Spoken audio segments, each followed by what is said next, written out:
perfect time for you to burn the bridge to self-forgiveness. Now's the chance, take a stand, stay your hand before you cast another vote for corporate interest. Another vote that chokes your hopes of owning your own home or opening a business. They love to say their hands were tied, the stars just weren't aligned for them to get their votes in line to see their promises delivered.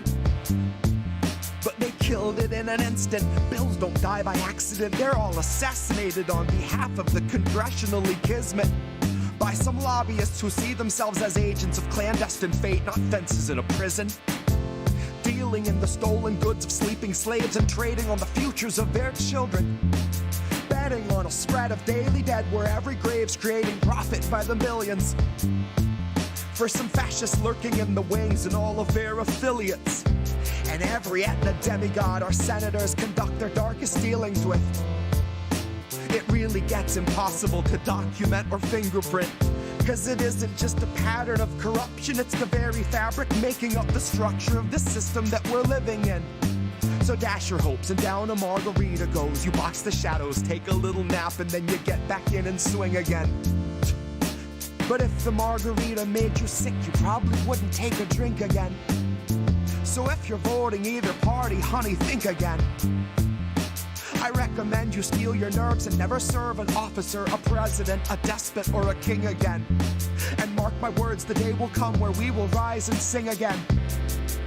And if voting makes you sick, well, no one's forcing you to drink again. I didn't have to wait for long, I never had to change a song. I just sing it like a raised alarm, smile when you say I'm wrong. I can't even fade the song, can't fake while you play the charms. And I don't know the page you're on, but this is where you say you're wrong. This is where you finally admit you weren't ignorant. You boldly voted Joe like an informed and blissful idiot. You chose to blur the parts of Biden you don't find the prettiest. Now you choose uplifting news and filter out the grittiest. But the truth is something coarse enough that even when it's hidden, it's apparent when you feel it on your fingertips. I know it's hard to deal with from a distance, and up close the truth is hideous. But there's just no getting rid of it. You've gotta let it enter it. Just worries at your skin at every moment, loud or intimate. But shake it off, for fuck's sakes. You don't have to celebrate or be so proud of progress by imaginary increments. You don't have to heap such constant praise on fucking villains, like they're stillborn promises or honestly just isolated incidents, and not the product of the principle of privilege. Not intentional eugenics just by any other synonym, covered up with desperate clusterfucks of rosy images, labeled plain by any other name except for what the fucking image is. So once you stare the page down enough, you'll spot the difference. That one is red and one is blue, and that's the only truth, because neither one delivers on that promise of deliverance. One is red and one is blue, and that's the only difference. And the rest are isolated and imaginary incidents.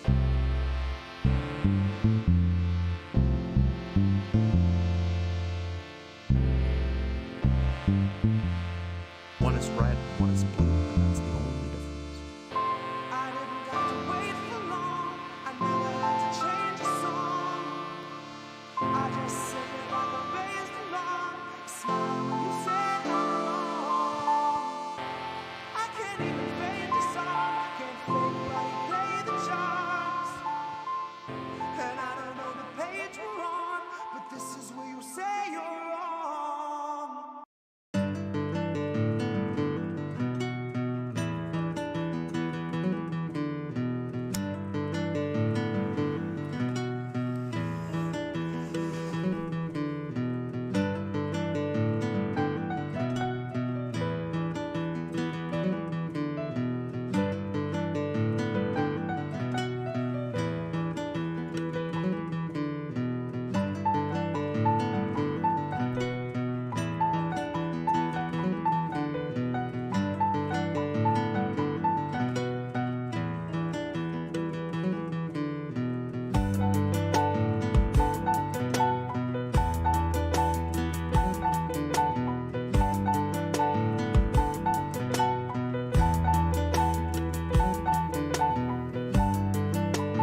so if you don't trust the CIA or you don't trust like our institutions, then what do you trust? Wait, so if you don't trust the CIA or you don't trust like our institutions, then what do you trust? The last track, I think I only blinked once. I skipped lunch. Blinked twice. Christ, shut your eyes. Now open wide. Fascists took the nation and inflation took a supersize. It's sad to say your teachers couldn't quite make the ends collide. But now you'll probably get to see them on the weekends doing Uber drives.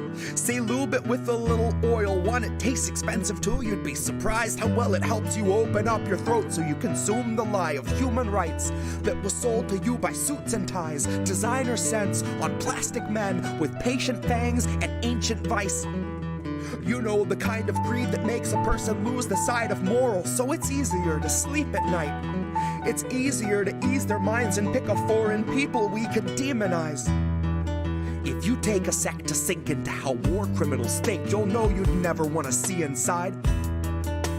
If every man's an open book to look within, theirs are bound in human skin and not designed for human eyes. They are wearing human skin, but they can simply not be humanized.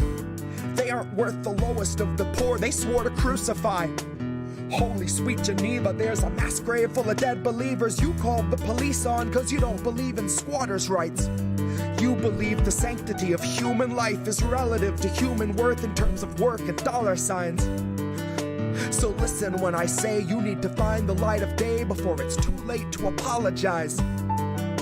Like holy sweet Geneva, here's a mass grave you can colonize. Because you seem to love to talk about the spirit of America. But if you saw the spirit of this land's supposed character, I think that you'd be calling ICE. And I also think the actual America is truly represented by the call to ICE. Is represented best by the descendants of some immigrants bitching about the immigrants, snitching on some immigrants, then playing dumb and innocent like good little Christians when their neighbors get deported. Until they're screaming at the store that they waited 20 minutes more because the staff was short. Because some ordinary bigot started waging war on immigrants. And honey, we'll just keep deporting because like your first vote and each election since, it turned out that the man you are supporting ended up to just be twice the fucking bigot as the bigot that he wins against. But I was not among the herd. A single word from Biden stirred a tingle in the cynic's sense. I knew that a vote for Joe was more like Reagan 2.0. I could smell that sarin smoke that choked around the river bend, and so I spoke about a living end, about an anchor thrown to drowning men, a democratic president, a country never found again. A man who marinated in the blood this land was founded in, a crime bill that contains sufficient lethal ends to drown us in.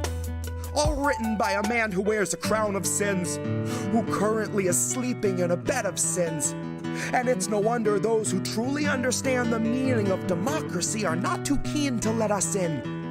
It's no wonder other countries can't conceive of skipping meals or missing rent or being on the streets because you can't afford your medicine. That's uniquely American. And Joe has proved to be the most disturbingly American of presidents. I shiver when I think of what's to come if he's the president. It's a wonder I can even function still to process all the rhymes through all the resonance. Bless my heart, I'm liminally reticent, standing on a threshold of bone, ash, and sediment, near a faded marker claiming this to be the grave of all my sentiments, exactly where I left them all and just how I remembered it. It's a wonder I can even function still to process all the rhymes through all the resonance. Bless my heart, I'm liminally reticent, standing on a threshold of bone, ash, and sediment, near a faded marker claiming this to be the grave of all my sentiments, exactly where I left them all, and just how I remembered it. Wait, so if you don't trust the CIA or you don't trust like our institutions, then what do you trust? Wait, so if you don't trust the CIA or you don't trust like our institutions, then what do you trust? Fuck.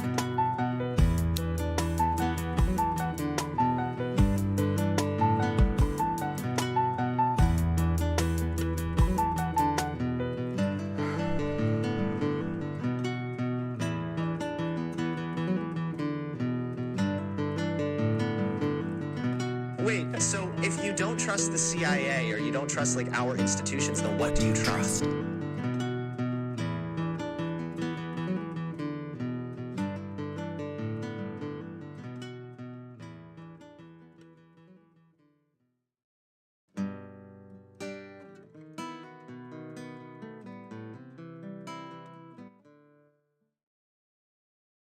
IndependentLeft.news. Indie. What's up, Indie? IndieNews.Network. Indie. I get news from Independent Left. IndependentLeft.news. IndependentLeft.news. Indie Left Media. Independent Left News. Indie Left. Independent Left News. Independent Left Media. Indie Media. Indie Left. Indie. Indie. Indie Left News. Indie Left. Indie Left News. Subscribe to IndieNews.Network. We're world building. Your way of assisting, I feel like, is really cool. IndependentLeft.news. Independent Left News. I'm a huge fan. He created INN. The founder of Independent News Network. Indy is the founder of IndieNews.Network. Thank you, IndependentLeft.news. A huge thank you and shout out to Indie Left. Everyone, check out Indie Left News. Hey, Indie Left. IndependentLeft.news. Indie. Hi, Indie. Indie Left. Indie Left News. Indie News. Independent Media. Independent Left News is doing an amazing job. Oh, Fiorella, thank you so much. I love that theme song so much. Thank you, Jimmy, for hooking that up. Really, everybody's so amazing. Those are all friends, family, and people that we cover on Independent Left News. Valerie, welcome to chat. Welcome everybody into chat. Hey, Reef, what's going on, dude? I've barely seen you all day, which is rare for us, but happens occasionally. I see Chris Legion was actually in the theme song too. We got him in there. Nice. Oh, let's see. We are live everywhere. That's good. Of course, the restream chat is not telling me how many we have, but that's okay. Oh, Les Bones is here. Bones, we got Jesse. Oh, no, that was from last night. Les Bones and Jesse, and that was closing out Warren's thing. You know what? If I open this back up, maybe it will work. Let's see. Okay, so welcome everybody to How Do We Miss That? And How Do We Miss That is a show and podcast streaming live on Rockfin, YouTube, Twitch, Rumble, Facebook, Twitter, Odyssey, and Telegram. Sunday nights, 10 p.m. Eastern, 7 Pacific. Available on all your favorite podcast platforms too. We're live on Substack. We're live everywhere. Co-hosted by me, I'm Indy. I'm the founder and editor of Independent Left News and Leftist.today Substack. And then I got this guy next to me. He's Reef Breland. He's INN's technical director, and he's the host of Reefer After Dark and INN News on IndieNews.Network. We are also both founding members of the Indie News Network, which is a collaborative family of 23 independent content creators, one of the largest independent networks out there. All the stories that you're gonna see this week were featured in IndependentLeft.news this week between Sunday and Friday. It is literally impossible to keep up with this fire hose of developing news on IndieLeft.news all week long. So I just grabbed like 4 stories out of the hundreds that I didn't see really anybody else talking about, and then one that we did. But I think that there's a lot of questions about what's going on with the railroads. So I wanted to talk a lot about what's happening with the rails. Please make sure, share this link. RLA, she's the best. She rated us the other night. I was so grateful. We had the Amazon stream. Holy crap. We had fired Amazon workers talking about some of the things they're doing, and they're still there organizing with their former coworkers.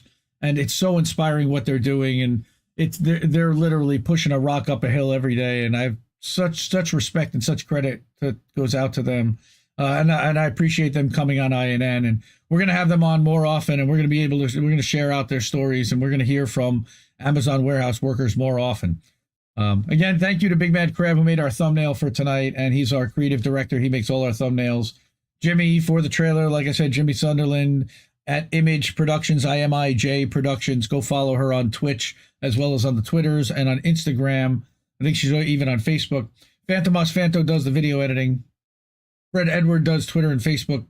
So does resident skeptic Chris Gilman, who also does some Instagram stuff with some stories. And holy shit, we're here. It's another week, man. How you doing? Oh, as I have you take a drink. That's the perfect timing to ask you, what's going on, man? Not much. Just trying to avoid nature's wrath. Yes, yes. Reef is in the path of a hurricane right now, potentially. Always fun. We're a little concerned about that. Yep. Cynic's right here with me. I'm sure she's in the chat somewhere tonight. I'm sure she is, and praying for everybody out there. JB down in Orlando as well. I know he's we're a little concerned there. Yeah, he's worried about it too. Yep. Yeah, I watched his stream today. By the way, he had Pashan Brown's sister Tina on, and it was really emotional and gut wrenching. And it's important to hear her story. And I will definitely be reaching out, and we'll share her story out, and we'll have her on and let her talk about what's happened. And again, she talked about what's incredible, how much she still wants to work at Amazon and how much she still doesn't want to break Amazon, but wants at least to have justice for her sister. And we all want #justice for Prashan. It's a very sad story where she was administering COVID tests like in January of 2021, wasn't feeling well, came down with something. They never even did an autopsy because the family couldn't afford it. She literally went to work one day and didn't wake up the next. And it's just a horrible story. And we feel totally awful. And she should be here today. And I don't know why I'm hearing a little bit of echo on my thing again. So anyway, Kelly M, thank you so much. Kelly is one of our patrons. And thank you. Shout out to the patrons. You see our wonderful patrons in the ticker at the bottom.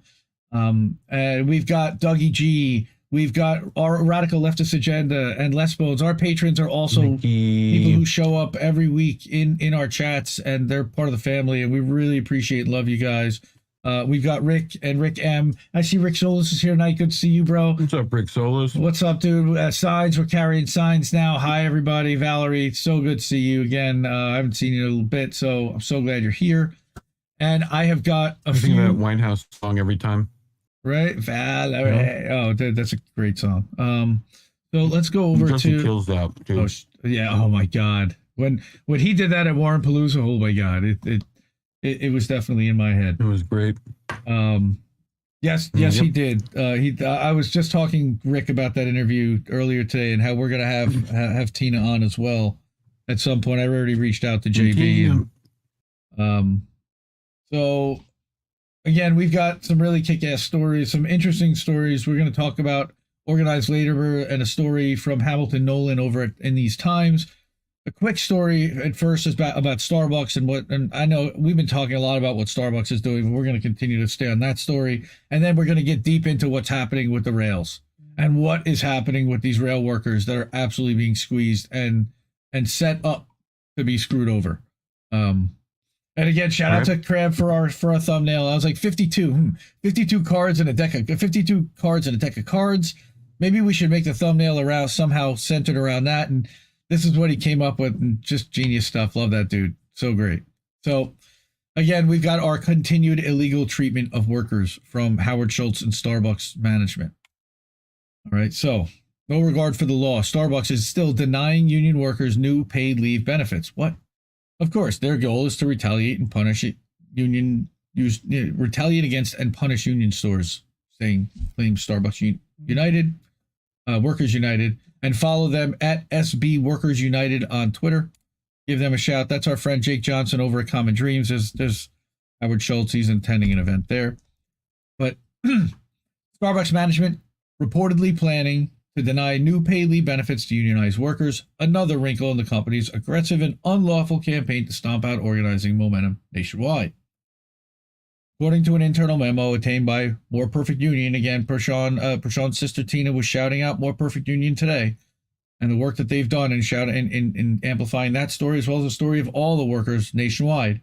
Starbucks is set to announce Monday that it's ending COVID-19 sick pay benefits that offered employees 2 5-day rounds of paid leave per quarter if they got sick or were exposed. Okay, that sounds reasonable.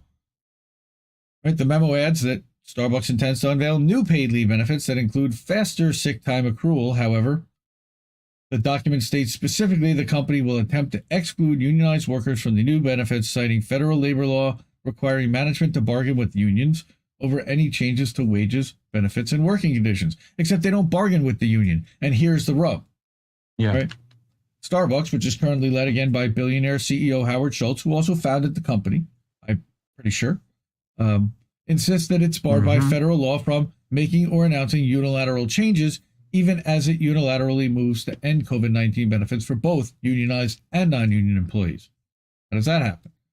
The memo suggests that Starbucks is legally permitted to unilaterally strip unionized stores of the current COVID leave benefits, but banned from implementing the new benefits in these stores? How does that work? Starbucks Workers United, again, the group leading the organizing campaign that's racked up more than 220 union wins across the U.S.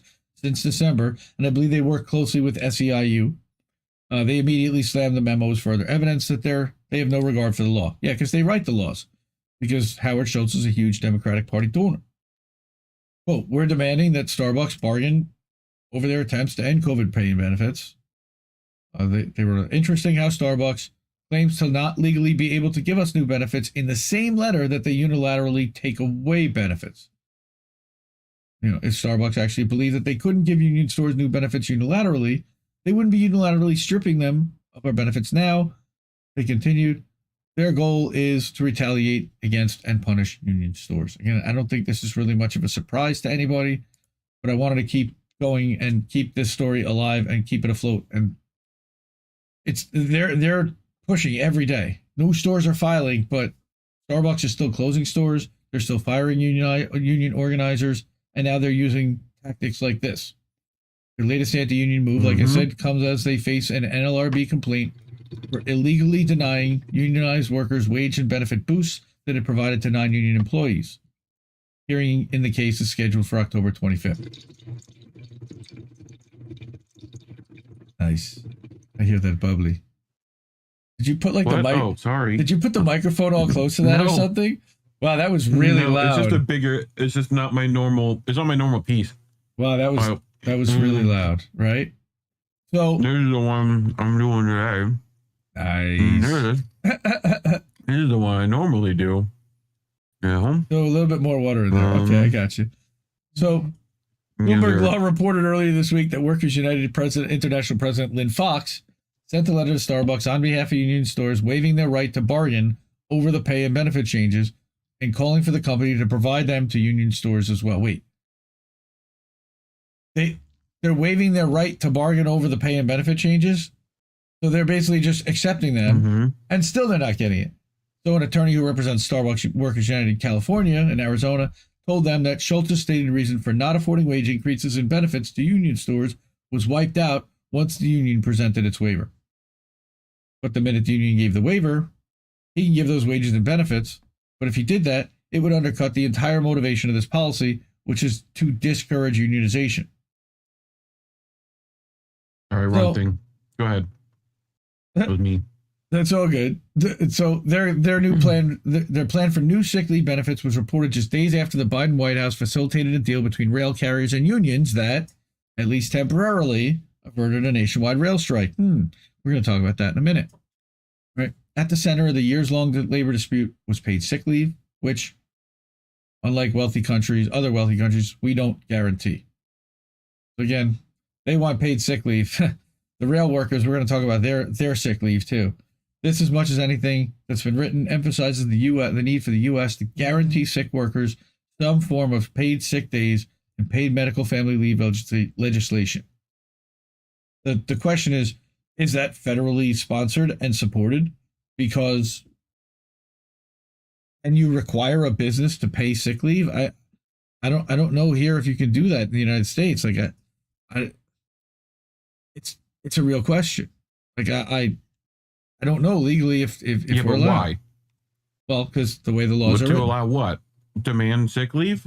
I mean, it depends on the state probably, but like if you're it's not necessarily legally, it's the fact that like, I mean, if they already gave you sick leave, like if that's already a thing that you were supposed to have and you're not getting that, you know, I'm sure that can be some like, it'd be like almost false advertising probably, you right? know? I don't know. And I'm guessing that the union workers probably have a lawsuit against Starbucks for providing unequal treatment against other workers, except that they all voted to unionize when those workers didn't. And that's going to be what Starbucks contends. And they're effectively going to use the union stuff against them, is what it sounds like. And that's pretty freaking gross in my mind. Wait, why is that there? That doesn't belong there. It could belong there. Everything belongs somewhere. No, it definitely did not belong there. Because I wanted to check out the Rockfin. Fred Edward over on the Rockfin. How What's going on? non-inclusive of you. Yes, that was that. Well, I was covering your face, so it was not inclusive, but it was actually helping you out, bro. Whatever. Oh, we got Joe. STFU Shitlib 2 Electric Boogaloo because they can't keep a good man down.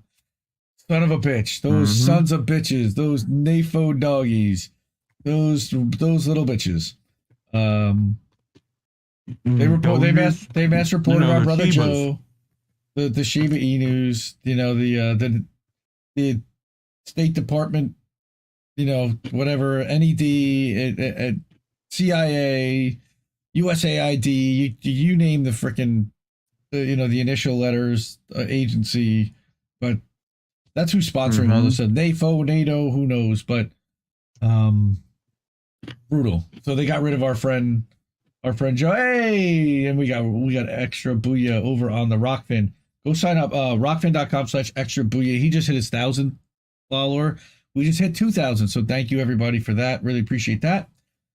We have got Joe here, so if you check out STFU Shitlib 2 and put the number 2 at the end, because the other one is now zapped, all his video, well, some of his videos are still on the INN YouTube, they're still on the INN Facebook, and now I've got some up on the INN Instagram as well. Instagram.com/IndieNews.Network. Anyway, don't put the timer on. No, I won't. That's a reference to the timer. So INN did a rando roundtable stream doing the Jeopardy theme last Thursday night, and every time I got into pitch mode and I started plugging other stuff, Reef would put a timer up to see how long it would take me to actually get through it, which was funny, but yeah, not so funny. Answers cost $5. That's right, Fred. Or I could just get the thing they play at the end of like an Oscar speech. Right, exactly. The get the hell off the stage music. Yep. Sure. Yep. So next story, again, this is where I've been like, what is going on with the rails? Everybody's talking about these guys striking and how badly they're getting screwed. And let's get into like what the hell's going on here. So first thing is, I'm not always a huge fan of WSWS lately. However, when it comes to rank and file employees and what's happening from the perspective of how management is screwing people over, they usually have it pretty well. So what they're doing here, and Tom Hall, I give him a lot of credit. He actually gave the microphone to the workers. It's kind of like what we did this week at INN, and we let them talk. So they're furious after last week's White House brokered deal. What are they saying? Well, let's start. All right. It's bad enough that Congress wanted to take away our ability to strike, but now our own unions did the same thing. Here's a machinist. I'm a machinist with 8 years of service. We're sick of our upper parts of the union agreeing to anything without any kind of vote. 90% of our shops craft our FMLA in order to take leave without being reprimanded. We shouldn't have to go to these extremes. 100%. West Virginia, and this goes on. I've got stories upon stories. You can't even imagine. It's bad enough that Congress wanted to take away our ability to strike, but now our own unions did the same thing. All they did was give the companies and government more time to prepare against a strike by kicking the can down the road a bit. An old saying keeps ringing in my head: strike while the iron is hot. By delaying it with promises of a TA, then people will say it's going to be weeks before we can view and vote on it. Our union's giving them time to prepare for the next rounds of war. The companies don't care one bit about their workers, so we should use what power we have to force the issues we're facing upon them rather than idly sit back and wait. Yeah. Here's an Indiana railroader. Quote, the railroad has received record profits on the backs of the hardworking T&E people. Give us a better schedule. Give us time off to take care of our declining health and stop raising our insurance. I also feel the union dues are going to increase just as soon as a contract is signed. The railroad owns us. Time is no longer our own. I knew that going into the job 19 years ago, but I thought it was going to be worth it. This job's only gotten worse as every year passes. The pay is no longer worth all the bullshit you have to put up with. Tara, welcome. Tara Reed's in the house. Sister Tara, I love you. This whole fake contract settlement doesn't surprise me one bit. Joe Biden and his constituents haven't told the truth about anything as far as I'm concerned. Hell, they still deny that inflation's high. Our unions openly supported this president during the election, so none of this smoke and mirrors surprises me. In order to avoid a strike just before the election, corruption and corporate greed are running rampant in this country, all on the backs of the working people. Enough is enough. Compensate us. I mean, these are the words of the workers themselves. Here's an Oregon Railroad, and again, all these people are spoke anonymously because they don't want to be retaliated against. The union sold us out. The government sold us out to fill their own pockets. I hope Biden, Warren, and Sanders were all very comfortable on their knees under that CEO's desk. Yikes. We've got a local union rep in Oklahoma sent the following statement. I work on call 24/7 with no assigned or guaranteed days off. This is what's remarkable. And this is the truth. There is an availability policy the railroad imposed that we didn't agree to in any way. They intentionally do not specify what the limits are on missing work. They use the terms frequent, excessive, and pattern of days, yet under questioning, the company witness, a manager, refuses to answer how many days are considered frequent or excessive and what a pattern is. There is intentionally no line in the sand. This means they can charge anyone for missing any days. This is railroad abuse. This is how they scare us, by firing one person for missing work and making an example out of him. And we heard the same stuff when we were talking to the Amazon workers on Thursday, me and Colin. Go back and check out that stream if you can. Quote, as for this tentative national contract, of which there is no copy to see, it is garbage. We did not want what our union leaders settled for. My terminal and my local are overwhelmingly against it. We've lost much more than 24% in pay over the years, and we certainly should be able to strike without politicians getting in our way. The RLA has been manipulated against us. RLA! Not that RLA, but Radical Leftist Agenda is in the chat. Love you, Nikki. I don't think he's talking about you. It needs to be spread far and wide that we far outnumber them and that we have the power in our numbers. Corporate greed has all but wiped out the middle class, and our union leadership has helped them.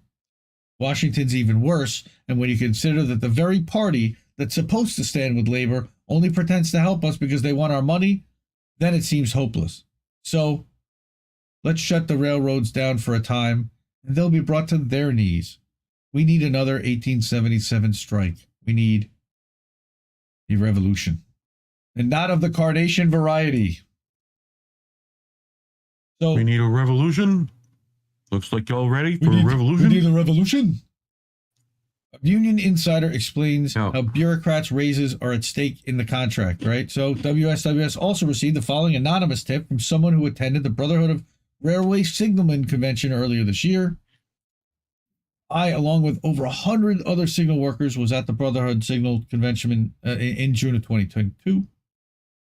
Our national guys, the Grand Lodge, pushed through a hotly contested amendment to the BRS Constitution, which was billed as a pay rate structure change. It was basically a huge raise for everyone in the national office, and the movement raised nearly half the delegates.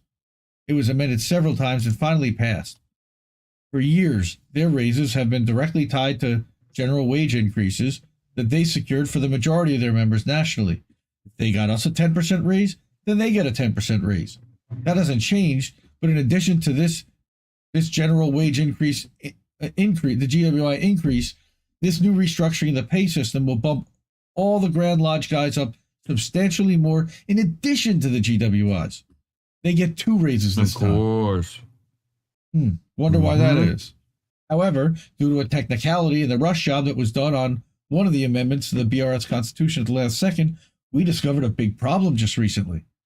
Their secondary raise will not take effect unless and until the membership ratifies the current TA, which is the 2019 bargaining round. The key word is ratify. If the membership votes down the TA and Congress imposes an agreement, then our national leaders don't get the double pay raises. Further reason for them to vote down the TA. So, this is why they are pushing the members to vote for the TA and why they will not strike. It has to be ratified or they don't get their extra money. Yep. The members need to know this, but we can't put anything out because they'll blackball us due to a no circular provision in our Constitution. Help. So this is the Cliff Notes. It's pretty much like what the union leaders are gonna make far more money off this deal than the actual workers, right? And that's why they're pushing it. They're getting a bonus. Basically, they're getting a bonus by getting this thing signed. They're all getting raises to their salary on top of the same percentage wage increase for their union leader salary. Workers. Right? Yeah, gotcha. And then on top of it, wow. Now, I don't know how long it's been since those guys have received, raises for their union leadership positions. Now, also, we all have bad backs, necks, elbows, because we're doing all the work of 2 or more men. Because railroaders also continue to send in descriptions of terrible working conditions. Again, of course they do. Very similar to Amazon. An Ohio railroader says attendance policies put in place by these carriers have got us in balls and chains nowadays. Okay, and the union fails to do anything about it. We get penalized for using Family Medical Leave Act time. Some get fired for so-called abuse. Railroaders like myself gets $20 for meals up to 24 hours away from our home terminal. The rest is straight out of our pockets. Yeah. $20 for meals for a day? What are they eating? Okay, this is what really needs to change, along with the strict attendance policies that are being shoved down our throats and get worse every year. Brutal. A Northern Indiana railroader. Working conditions are tough. We have no manpower. We're expected to do the same or more work with less guys. When I started in 2014, we had 14 guys for 130 miles of track.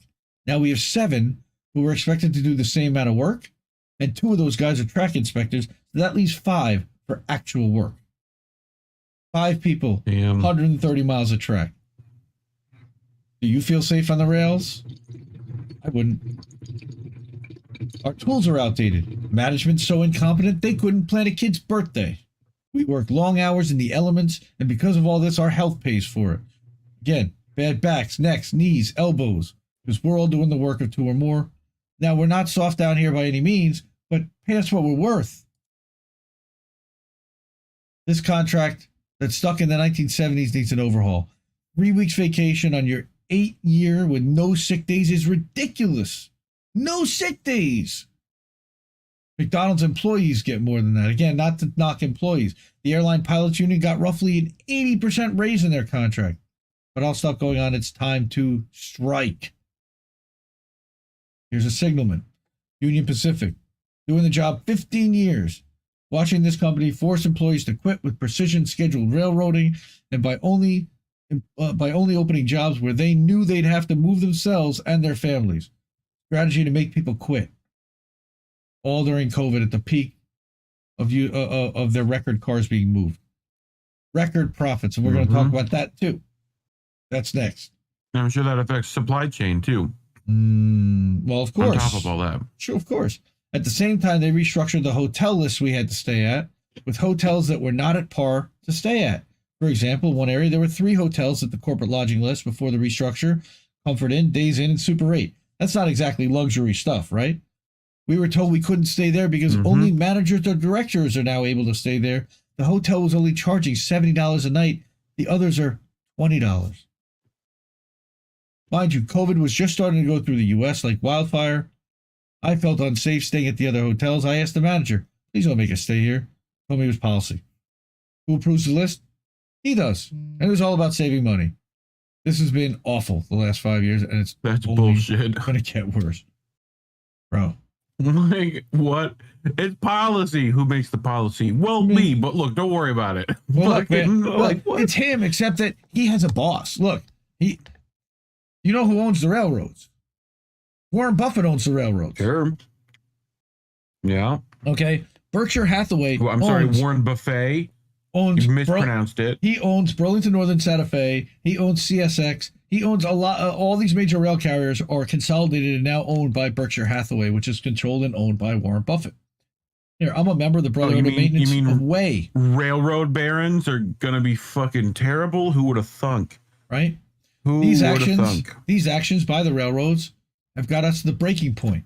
I see all these articles about our wages getting increased, etc., but I've yet to see anyone talk about the taxes we have taken out of our checks after our federal, state, Medicare, union dues, medical insurance. We end up with 45% of our check. So yeah, the wages are so great, right? We try to make the rails safe so there are no bad derailments in these towns and cities. But when it comes time to do it, they say, "No, we're going to delay it another month, week, year." There's spots out there where we're surprised we haven't seen big pileups. But yet again, moving that freight is more important. I don't know how many times I've heard that over the course of my 20-year career. These are not like, this is serious shit. And every time these train derailments happen, again, supply chain issues are happening. Are they unhappy about that? Well, some people are, but it's certainly insurance companies end up getting their stuff greased. Premiums go up. All kinds of things happen. People need to open their eyes. We're not the enemy here. Corporate greed is what's going to destroy this country. Let the rich succeed while what used to be the middle class suffers. We worked day and night through the whole pandemic and we got nothing. All we got was get your ass to work. We don't have time for sniffles. Suck it up and get to it. Someone would come into work and spread COVID. So instead of one guy being off, there were 5 or 6 or sometimes more. But the workload never changes. Yeah. More with less is the way we work now. I think we've all had enough. Yep. The unions don't want to back us. They're worried about politics. Enough is enough. Give us what we deserve, with or without the union. These railroads can get shut down, and we can all just walk off for the day or so. What are they going to do? Fire and arrest 135,000 of us all at once? We'd like to see them try. No, you would not. Honestly, I think that's emotion. They think there will be a crisis if we strike. Wait till everyone walks out and this country will be really screwed. Signed, hundreds of thousands of rail employees. Yep. I'm with him, man. Spit it out. I think they would arrest 135,000 rail employees and force them to go to work. I really do. Sure. That's my worry. They think that these, if 135,000 people decided not to go to work simultaneously, I think they would send the cops after them. I really do. Tell them go to work. They did this. They're called Pinkerton police. Like that's yes. We've dealt with this before. I mean, stories of strapping Gatling guns to the back of stuff, and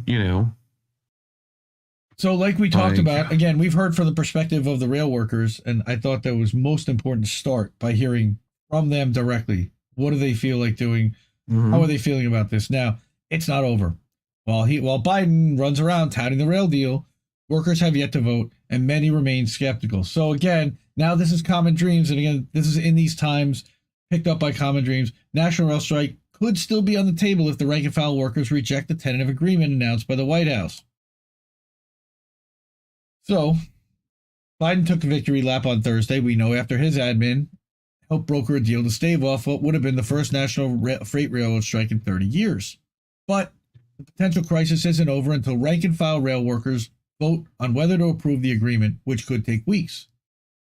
Which we know the Brotherhood of Locomotive Engineers and Trainmen said, until railroad workers in the coming days can digest this and have their questions answered, there's no consensus able to build on whether this is a good deal, bad, or ugly. Okay, so that's the Teamsters guys. The tentative agreement reached early Thursday covers 60,000 workers with the BLET and sheet metal, air, rail, and transportation workers.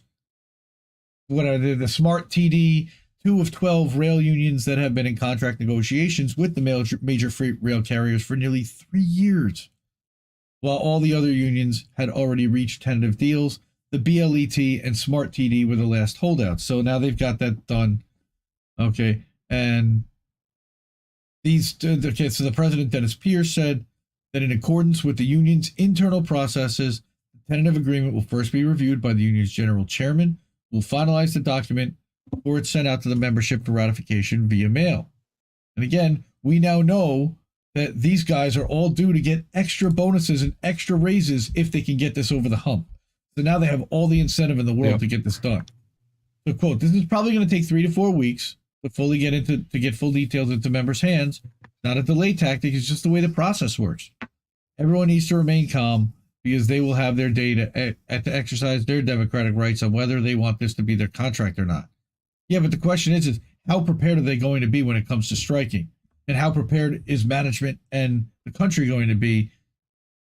And will it still have the same effect as if they had gone on strike last Friday? At the center of the labor dispute is the draconian attendance policies, which again don't allow workers to take sick leave and force them to be on call 24/7. In recent decades, major Class 1 rail carriers like Burlington Northern Santa Fe, Union Pacific, Norfolk Southern, and CSX have all implemented precision scheduled railroading, a kind of lean production, just-in-time model designed to maximize shareholder profits by slashing expenses. Because of PSR cost-cutting, over the past 6 years, the major Class 1 railroads like BNSF and those guys have slashed their collective workforce by 29%, leaving the industry woefully understaffed and putting extra strain on workers already accustomed to long irregular hours. Wow, where have we heard this before? It sounds like we were just hearing this, right? So here's an engineer who's saying we used to work much more flexible attendance policies. We could self-select when we needed time off for ourselves and families within reason before these carriers embraced PSR and started clamping down on these attendance policies. Again, we heard this at the Nabisco plant. We heard this at the Frito-Lay plant. 84-hour work weeks. While PSR has harmed workers, shippers, and consumers, it has led to the rail carriers recording record profits, with shareholders raking in $183 billion in buybacks and dividends since 2010. Since 2020, two coalitions of 12 unions, dubbed the United Rail Unions, have been in negotiations with the major railroad companies, represented by the National Carriers Conference Committee, right? I mean, this is, again, this is nothing new, but alongside sick leave and holidays, other key issues at the negotiating table have included wages, healthcare, and staffing, with the rail carriers demanding that freight train crews be reduced from 2 workers to just 1. They want to cut even more, these sons of bitches. They're not making enough money. $100 billion is not enough money. In an early effort to avert a strike, this July, Biden appointed a presidential emergency board. This is brutal. Watch this one. Consisting of 3 labor law experts for the purpose of determining and examining the dispute and proposing a fair settlement. Now, remember what these guys have been going through, right?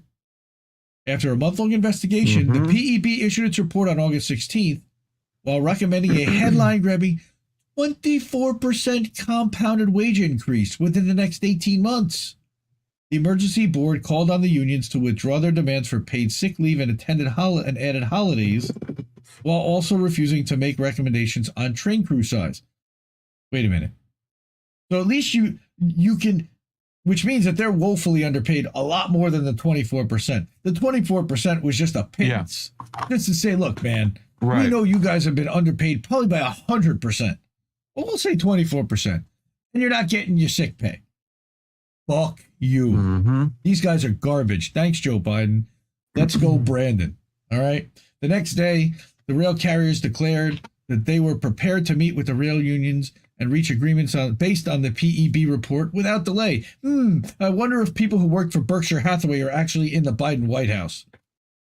But some rank-and-file railroad workers took to social media to express their disgust at the emergency board's recommendations, angry that they didn't resolve central issues around leave and attendance. In a survey of over 3,000 rail workers from multiple unions conducted in late August by Railroad Workers United, an inter-union cross-craft solidarity caucus of rank-and-file railroaders, whopping 93% of respondents said they would vote to reject the PEB recommendations if they were offered as a tentative contract agreement.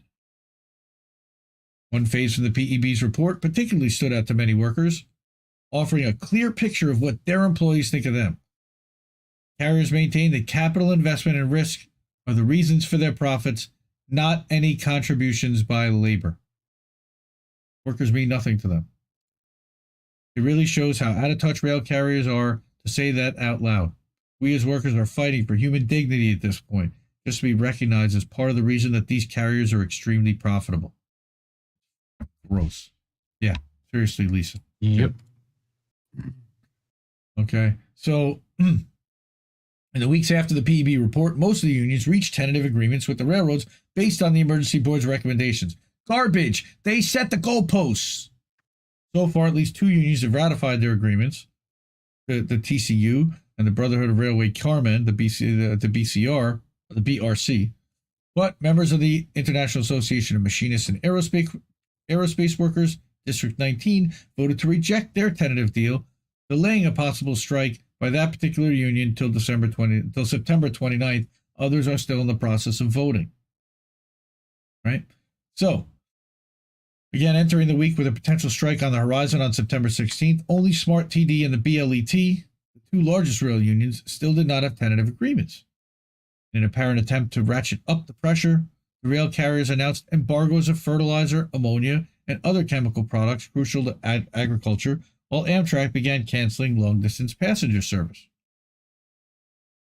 Right. So again, what the union heads are saying that the railroads are using shippers, consumers, and the supply chain of our nation as pawns in an effort to get our unions to cave into their contract demands, knowing that our members would never accept them. Our unions will not cave into these scare tactics. Congress must not cave into what can only be described as corporate terrorism. It's extortion. On Wednesday, citing the economic disruption that a rail strike would cause, Senate Republicans attempted to end the negotiations by forcing the PEB's recommendations onto the unions, a move that was blocked by Bernie. Now, Bernie got to step up and be the hero for a day. Bernie got to be the hero. Why? Because he got to say no to Republicans. So he got permission from Joe Biden to be the hero. All right? The CEOs in the freight rail industry need to understand that they cannot have it all. They cannot have it all. The rail industry must agree to a contract that is fair and is just. And if they are not prepared to do just that, it is time for Congress to stand on the side of workers for a change. Yeah, right. You gaslighting motherfucker. If a railroad strike is going to devastate the economy... Oh, no, this is somebody else. If a railroad strike is going to devastate the economy, then why doesn't the government clip the wings of these Fortune 500 companies that are pushing us to these kinds of limits? That question is never asked. Why? Because they're the donors. Early Thursday morning, after a marathon bargaining session in D.C., convened by Marty Walsh, who's Labor Secretary, and included Biden's personal involvement, the unions and rail carriers reached a tentative deal that goes above the PEB's recommendations by reportedly allowing workers to take voluntarily assigned days off and 1 additional paid personal day per year. Oh, yeah, you're on call 24/7. You want that job? I don't. In a joint statement, Ferguson and Pierce explained that for the first time ever, the agreement provides our members with the ability to take time away from work. They're selling this as a good thing. To attend to routine and preventive medical care, as well as exemptions from attendance policies for hospitalizations and surgical procedures. How fucking benevolent. The deal also protects two-person crews. They're saying that's your volunteer. So it's like they're saying we already give you this volunteer time. You can use that now for like medical procedures. Isn't that nice? It's like, what? The deal also protects two-person crews for the indefinite future, according to the union presidents. But of course, we know with their vague language, what does that mean? What is indefinite? These rail workers will get better pay, improved working conditions. Oh, goodness. Gaslighting Joe. All right. All hard earned. Yes, it is hard earned, but they're not getting paid nearly enough. I thank the unions and rail companies for negotiating in good faith. Yeah, not for making you look bad in election year, you fucking clown. And reaching a tentative agreement that will keep our critical rail system working and avoid a disruption of our economy and the entire world turning against Joe Biden. Gives a shit. Right. And blaming Joe Biden because they couldn't get that shit down. Yep. All right. It's not over. Again, the tentative agreement must now go out to the union membership for review and approval, which could take several weeks. Now it's up to the rank and file union members to evaluate this deal and determine whether it works for them. I will respect and support whatever decision they make. They're going to be forced into signing this thing, you fucking clown. Because their union leaders have a huge raise at stake to get it signed. They're going to force these guys to do it. They will threaten you, they will gaslight you, they will lie to you, and they will get you to agree to this. Without the precise contract language in front of them, railroad workers have many questions about the details of the tentative agreement, including exactly how many assigned days off will work. Some have already suggested on social media that they'll vote to reject the deal. I hope so. Okay? Mm-hmm. All these guys are saying that they're skeptical because they've been lied to so much by politicians, union leaders, and other powers that be. But BLET President Pierce stressed that union leadership has been hard at work communicating with the members about negotiations throughout the bargaining process and will continue to do so. Sure, you gaslighting son of a bitch. If they want to vote no, they can vote no. If they want to vote yes, they can vote yes. That really sounds like you care. We're not trying to impose anything. Yep. Yeah, no, you're not. Yes, you are, you clowns. We're trying to give them a chance to decide their future. Yes, but you're not giving them all the facts, and you're completely not negotiating in good faith and on their behalf. But they can't do that based on an emotional decision. See that? An emotional... He's already gaslighting them, these sons of bitches. Yep. If the tentative agreement's rejected, the railroads may again be headed for a national strike or lockout later this year unless Congress imposes the agreement. And guess what's going to happen? They're going to. We're following the law. We're going to be communicating with the members. They didn't give up their right to strike. If the majority votes no, we'll be right back in about 8 weeks' time to where we sat yesterday. The problem is that in 8 weeks' time, the election's already over. They all know it. Even if we accept this agreement, this made me madder than anything else. This guy already is agreeing, and he's settling, and he's already basically conceding to the fact that they're going to give this up. Even if we accept this agreement, it's not over. Okay, you're basically saying that they're accepting this agreement. We're still going to be fighting for basic human dignity and to preserve our freight rail system and to make sure it functions safely. So damn upsetting. I got to tell you, you can hear it. I'm so fired up about this. I was in the steel industry in my early 20s, about 25 years ago. And I worked with long haul truckers. I worked with over the road carriers. I worked with traffic managers, and I worked with ports, and I worked with stevedores, and I worked with all these guys, and especially rail workers, because we had to transport all of our coils and all of our bars by train. I mean, the hardest working people, dedicated, just salt of the earth, and just absolutely being screwed over. It's Well, good. Chat's jumping. I really appreciate that. Lisa P, Bill Bradley, good to see you. Mad Mom and Non, how are you? We got some different people. I appreciate that. They're all friends from RBN chats and everybody else. I'm so glad to see everybody here tonight. Thank you so much. Again, we want to talk about what's going on with these rails. I don't think enough platforms and enough enough channels are talking about it, and it's really, again, we have to be focused on workers, and I know we are, and INN certainly is. Gear Brown, thank you for being here. Karen, how are you? Good to see you. She's got it. Zephyr Teach Out, really call Biden corrupt, and Bernie dumped her. Yes, that is exactly what happened. I want to put that one up there. Yep. I gotta find it. There you go. Here's Karen's comment. She's got a weird fucking name. Yes, Karen.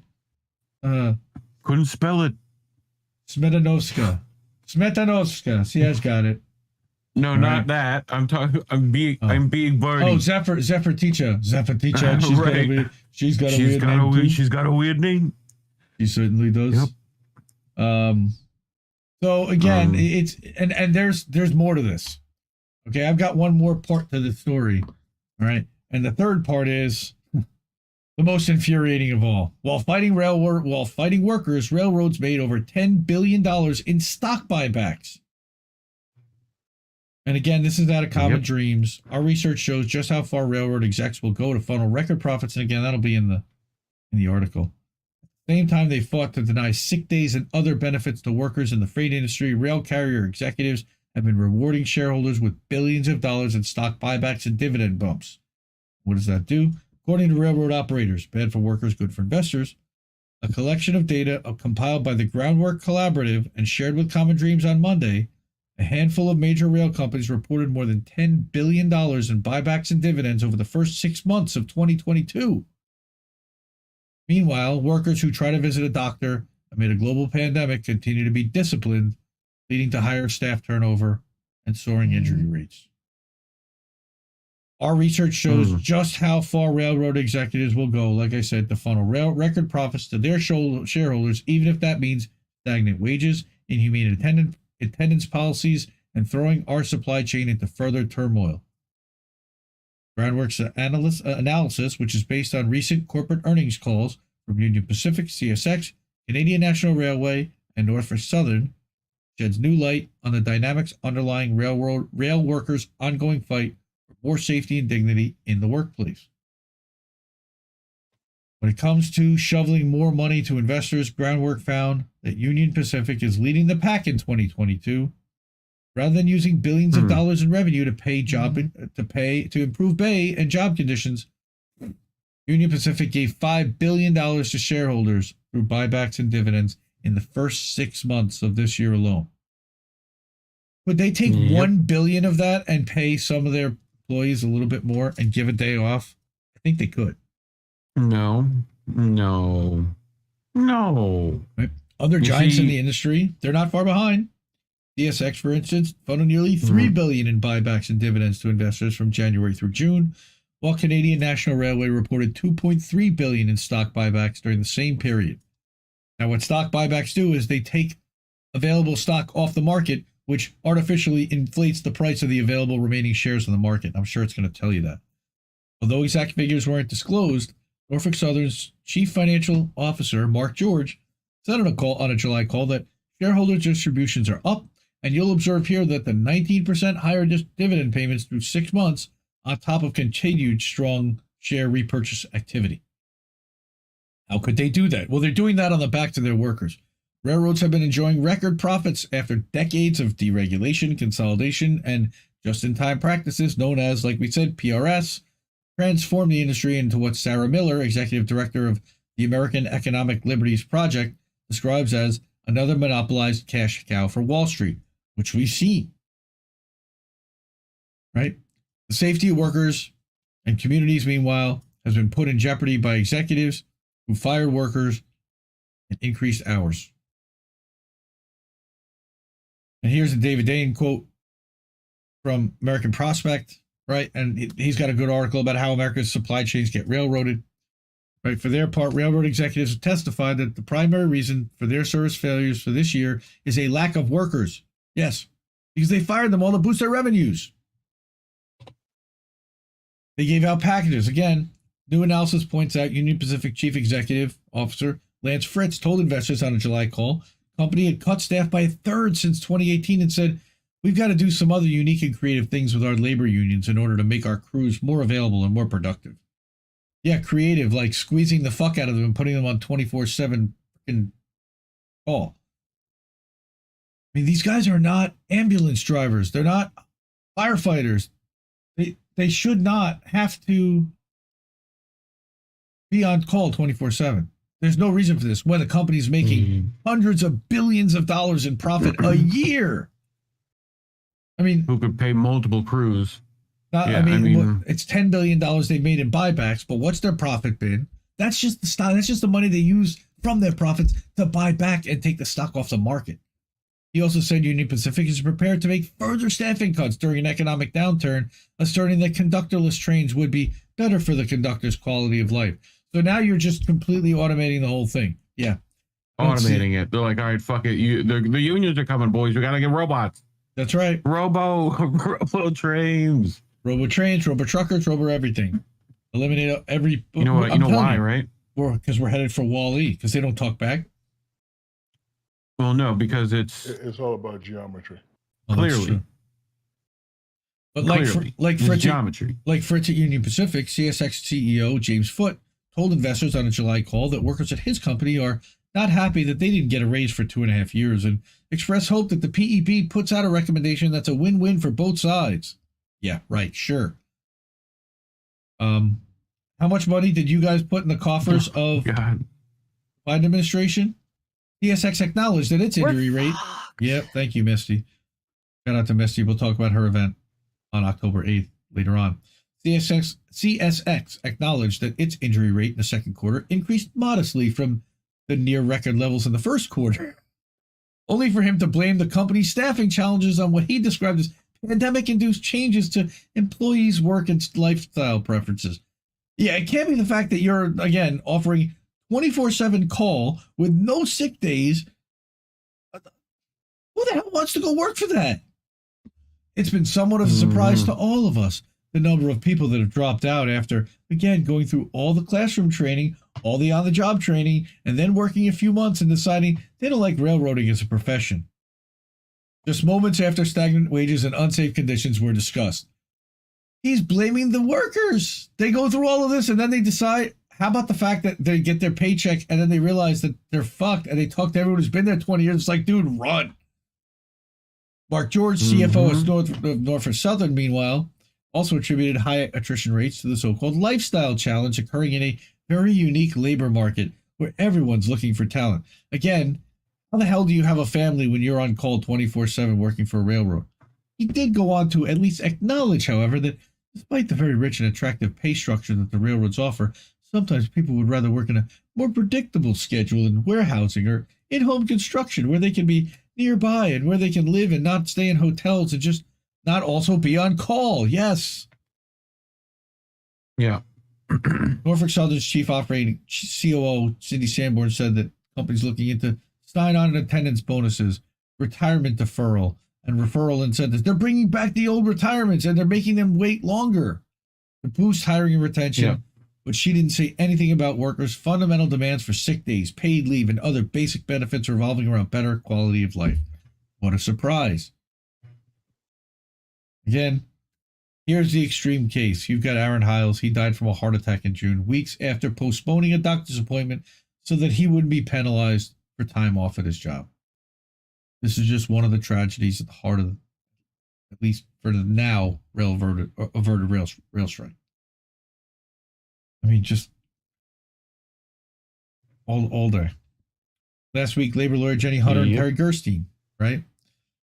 Again, Harvard Law School's Labor and Work-Life Program argued in Slate that railroad companies nearly inflicted an economic catastrophe on the U.S. because they chose profit maximization over humane workplace policies. Yep. Right? Nationwide strike or lockout was at least temporarily averted last Thursday when the Biden White House announced a tentative agreement. We know, as a pair of unions representing of tens of thousands has stressed, however, the proposed deal must still be approved by the rank and file members. Shout out to them. Had it not been for Bernie Sanders' intervention, again, they would have been forced, which many workers found intolerable because it excluded sick leave, right? Among other shortcomings, right? So, it's just, I feel for these workers. I mean,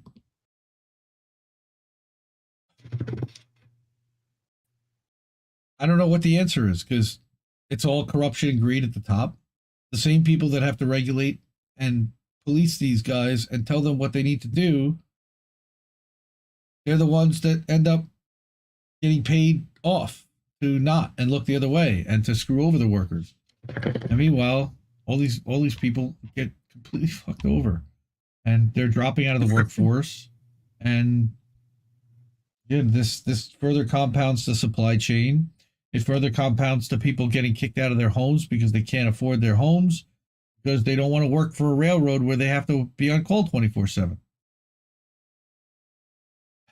Yeah, I know it's heavy. And I know that one took a while, but I think it's really important to get into what the Biden administration is doing to squeeze this, what the unions are doing to try to help the workers, but at the same time, what union leadership is doing to screw over the workers and what their motivation is to do so, what their gain is, what they have to gain.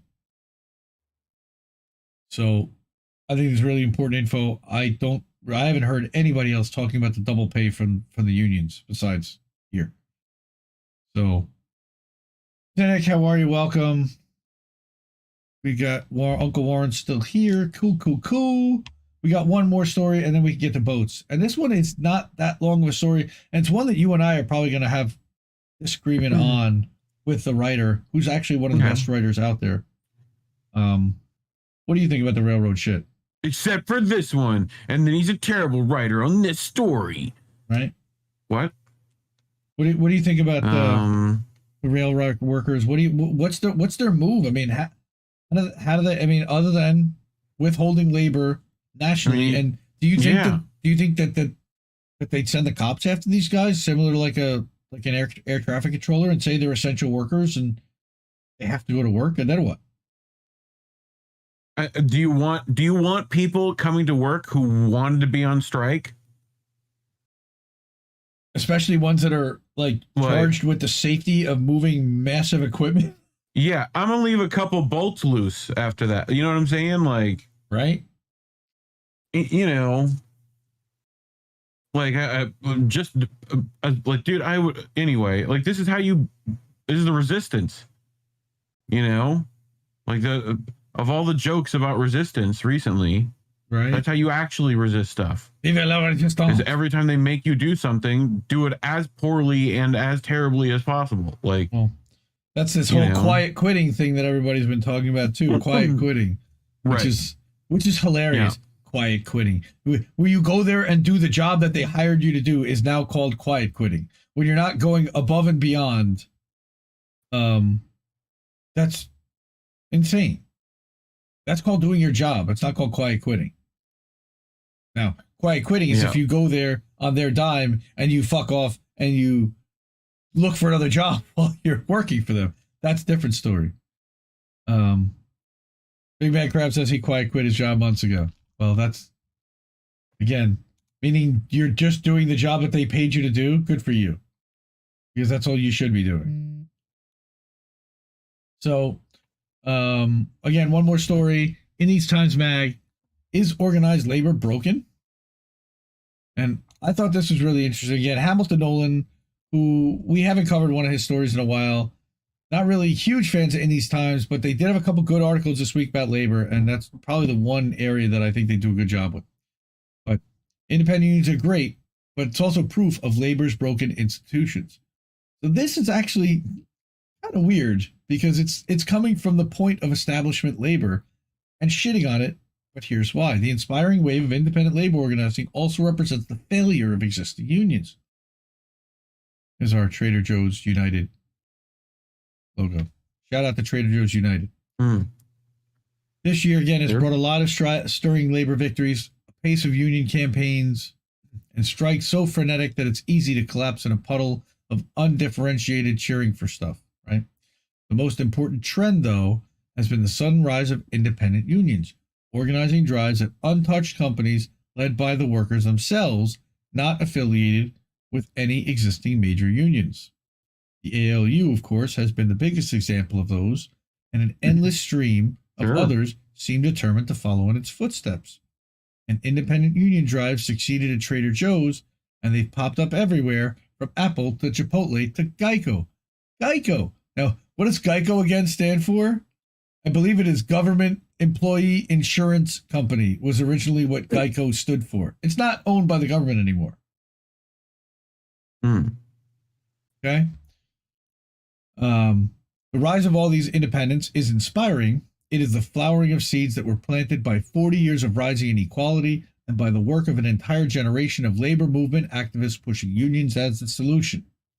If we're being honest, though, the story of these independent unions is also a story about the brokenness of organized labor's existing institutions. If we ignore half the story, we won't learn anything from this moment. And this is where I found it really interesting. This is where it kind of breaks from where we've been talking about the traditional story about what's happening with labor. One thing that virtually every independent labor union that's popped into being this year has in common is this. There are places that should have been unionized a long time ago. And I don't just mean that in the generic sense of all workplaces should have a union. I meant that if America had a union movement with even a modicum of ability to do strategic planning on a national level, the big unions that already sit in these respective industries would have been working hard to build campaigns at many of these companies years ago. All right. United Food and Commercial Workers, UFCW, for example, is the grocery industry union. It should have been plainly obvious a decade ago, at least, that Trader Joe's was a prime target, a successful, growing national grocery chain that also carried with it a cultivated reputation for caring about employees as well as the community and social justice. That is the absolute pinnacle of characteristics of a company that should be a union organizing target. The fact that this country's first Trader Joe's union election happened in the year 2022 and was organized by the workers themselves is pretty harsh rebuke to the UFCW, which represents 835,000 grocery workers and has more resources than all but a handful of other unions.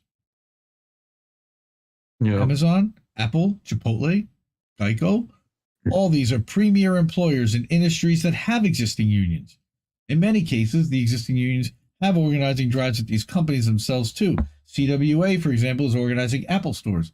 Chipotle organized with the Teamsters. The RWDSU is still deeply engaged in Bessemer at Amazon, and UFCW is organizing Trader Joe's, all of which are good examples of the ability of independent drives to energize moribund sectors or to pick up excess demand where existing unions don't. The problem here is not the failure of individual unions, but of an entire union establishment that has for decades accepted the proposition that it's the responsibility of workers to come ask unions to organize them, not vice versa. Vice versa. What? Right. Yeah. Let us imagine an American labor movement that had one, a genuine belief that it is the responsibility of unions to offer every worker in their industry a true opportunity to unionize, and two, a rudimentary level of central organization and accountability that could exert some pressure on unions that weren't organizing to do a better job. In this fairy tale world, it would still take bravery and hard work and idealism from workers at all these places to undertake the daunting and uncertain prospect of organizing their workplaces for the first time. The difference is that they would have had the card of a union organizer in their pocket, because the unions in their respective industries would have made a strong effort to organize them and would have made it their business to ensure that all the non-union workers at those companies knew that this union wanted to organize them, so that when the stars aligned and the moment arrived when employees were ready to take on the challenge, they quite naturally would have thought of the existing union as their first phone call. Broadly speaking, that is not what happened. As I say, and I say this, and again, as Hamilton Nolan, as someone who has for years now fielded incoming emails from random people asking me how to unionize and have tried to get them in touch with union organizers from the right unions. It has always been shockingly difficult, especially for the majority of people not lucky enough to be working in the very narrow slices of industries that are already subject to ongoing union drives. In the past 7 years, Hamilton himself has helped tried to help Amazon workers and Trader Joe's workers and Whole Foods workers and even insurance company workers find a union to help them organize. For the most part, it's been hard to find the right union, hard to find the right organizer at the right union, and very hard to get an overworked organizer at the right union to dedicate a sufficient amount of time to leads like this.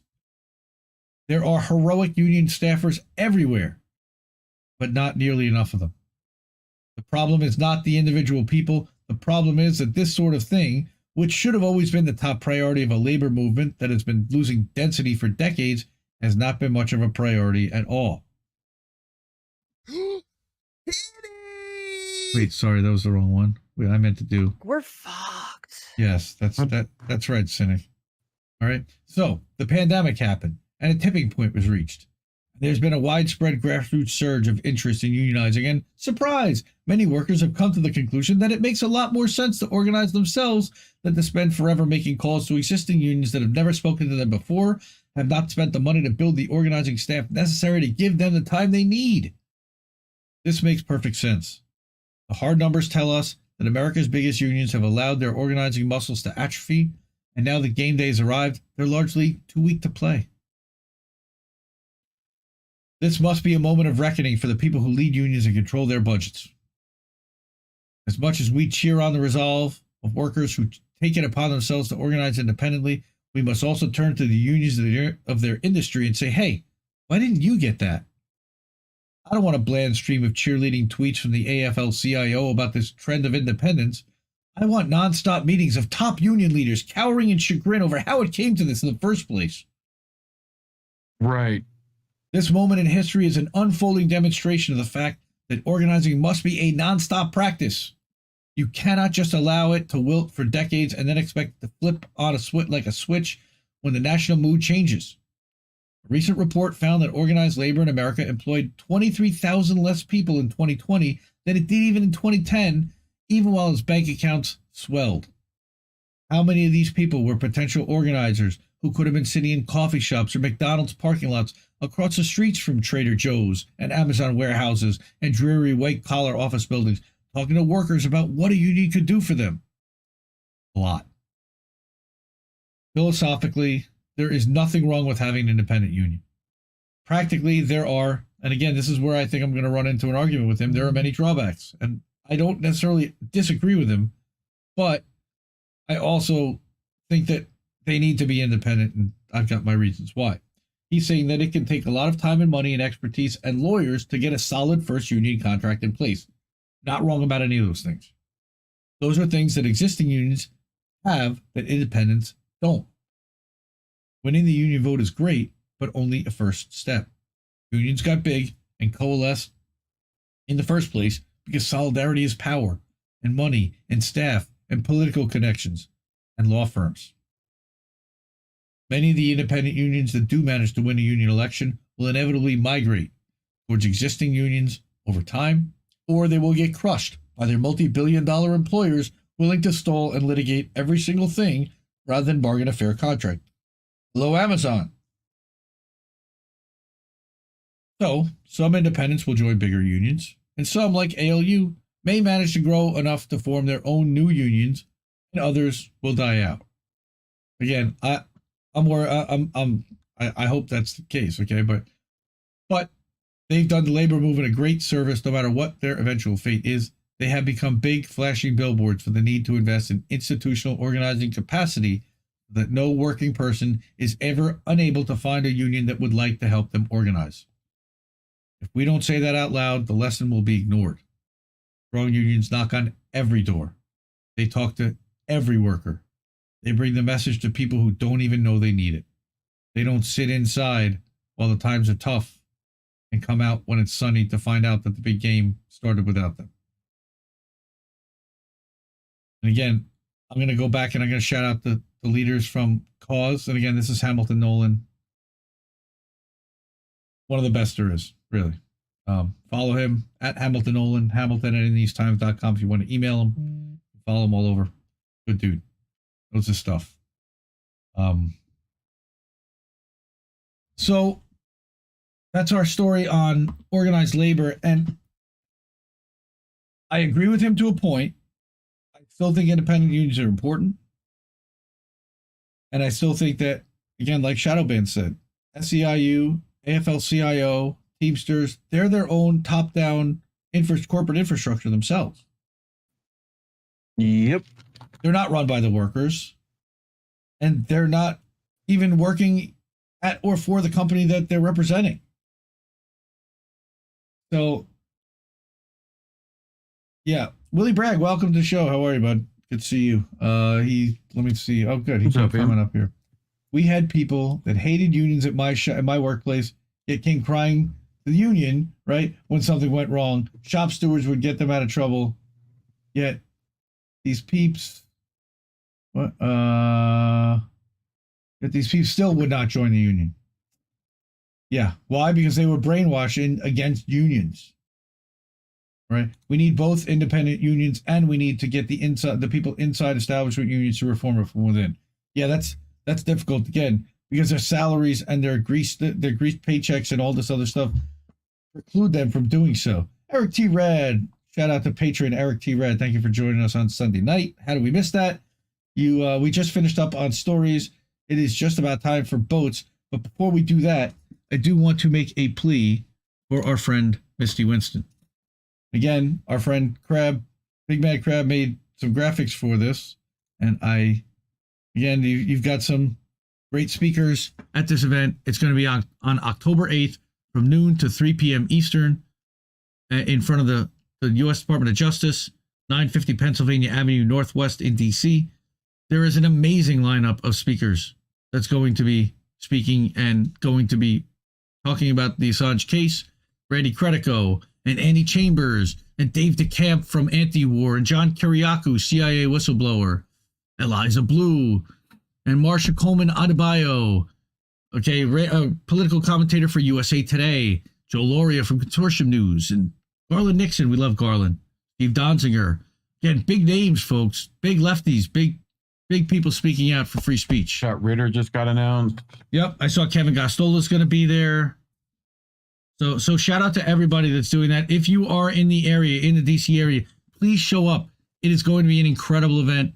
It will not be. Don't miss it. It's going to be something. And join them. Stand in solidarity. Free Julian Assange. He's being persecuted for revealing government secrets that were leaked to him by somebody else that he went to painstaking efforts to protect. Free Julian Assange. We're fucked. Yeah, we're fucked is right. All right, everybody. Yeah. Let's do this. And I watch mindless shit. Boats that smash into other boats. It's the Reef Show. Welcome, everybody. Let's fucking try to cleanse our brains a little bit with some bleach. Do you want to see the world's coolest grandma? Wait, what happened? No. What happened? I lost Reef. Wait, we lost Reef. We lost Reef. What the hell happened there? We lost Reef. Okay, we got him back. I don't know. I don't know, but we got him back. See the world's coolest grandma? We do in a second, but I have to put us back so that you can see. They can see her. Okie doke. We're back. Sorry, everybody. World's coolest grandma. Kind of like you left. Weird. No, I left Discord anyway. For a second by accident. I hit the wrong button. I went to stop my screen. I had to leave Discord. Oops. Then you blamed me. Oh, we lost Reef. I don't know why. Well, I know why. Probably because this is nice. That might be why right there. Are you looking at my desk? It could possibly be. No, I'm not. Boat smashed into Reef. That's right, Eric. I know this pipe. I have this pipe. This is the Grav Sherlock right here. I recognize that. Nice. But this is pretty neat. I like this. What do we call this piece in the chat? What's the name of that? Is that called the human chain? I bet you could have went a different human thing. The human centoweed. What? Oh. So it has music, so I can't play it completely, but I had to do that. Okay, that's Keith. That looks like Keith. Yes. Right. So let's make Highish the old school way. We've been watching a lot of Trailer Park Boys, and I figured it was fitting to learn exactly what Ricky and them are talking about. First you take a bag, you cut bag. Now you have foldable plastic sheet. Dump Keef in middle of bag and fold bag over top.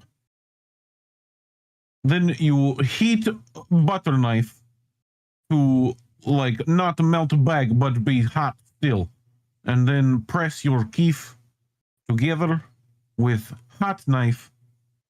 And you keep do that for I don't know, till looks good, and undo bag, fold hash couple times, and then you get the hot knife hash, I guess. Ooh, the old school way. Trailer Park Boys, they made an entire driveway out of it. Where do you get that much Keef? The bottom of your grinder. Yeah, but that's a lot of Keef. Not really. Not even. That's after you grind an ounce of weed, maybe. Wow, look at that. Maybe a little more than that. Look at that. That's nice. And you grind and you smush it down. I used to have one of these compressors. Oh, look, this is how you smoke it. Yep. Look at this. And then you put it under a glass. So you take a little thing. Yeah. Yeah. See, this is magic to me. Never done this bit. Yes. You put under glass. And then you... Yes. Aha. Straw. Oh, that's even smarter. Old tools. Nice. See, now that is clever. I mean, you could definitely infuse a drink now, too. That is clever. Doing that. I like it. I'm down. Damn it, Ricky. Damn it, Ricky. Me high as fuck watching the entire 3-minute YouTube ad. Oh, bro. God. Bro. And you're always like, why are we watching this ad? Everybody go to rockfin.com/IndLeftNews and you don't ever have to worry about that problem. Ever. Ad free on the Rockfin. Yes, sir. So I know the pizza wars have commenced on Twitter for a while now. Oh no. But I feel like there's a common enemy among us. So this is from a subreddit that's literally called like evil pizza or something like that. I forget what it cursed pizza. So this is like, behold my husband's abomination. He calls it the school lunch. Crinkle cut fries and cheese on a base of baked beans. Right? So like, yes, I would like to see the full image. Like, what is that? Like, gross. Like, wow. There, look at that. It's got baked beans with the fucking fries. Oh, bro, and then he almost put ranch shredded on it if and you then let he him. put shredded mozzarella on top of it. Oh, that is fucking foul. Yeah. Yes, sir. I don't like beans to begin with, so that's just yikes. Is that better than this? No, this. By the time you realize my worth, I'll be making weeniolinis for someone else. No. It's called weeniolies. It's called weeniolies. That's what it is. And those are definitely weeniolies. Wait a minute. Those are Chef Boyardee mini raviolis. And don't ask me how and why I know that, but I do. Well, look, no one wants to admit they ate 8 cans of ravioli tonight. Like, was it 9 cans? no, it's from Trailer Park Boys. Yes. Oh my lord. Anyway, Jen told me that looks like a big plate of yes please. Oh god. Yes please. I'll take, thanks. Oh, that's great. Beachmaster, what's going on? When you tell your kid not to touch anything. Dipper. Oh no. And action. Touch everything. And hands going.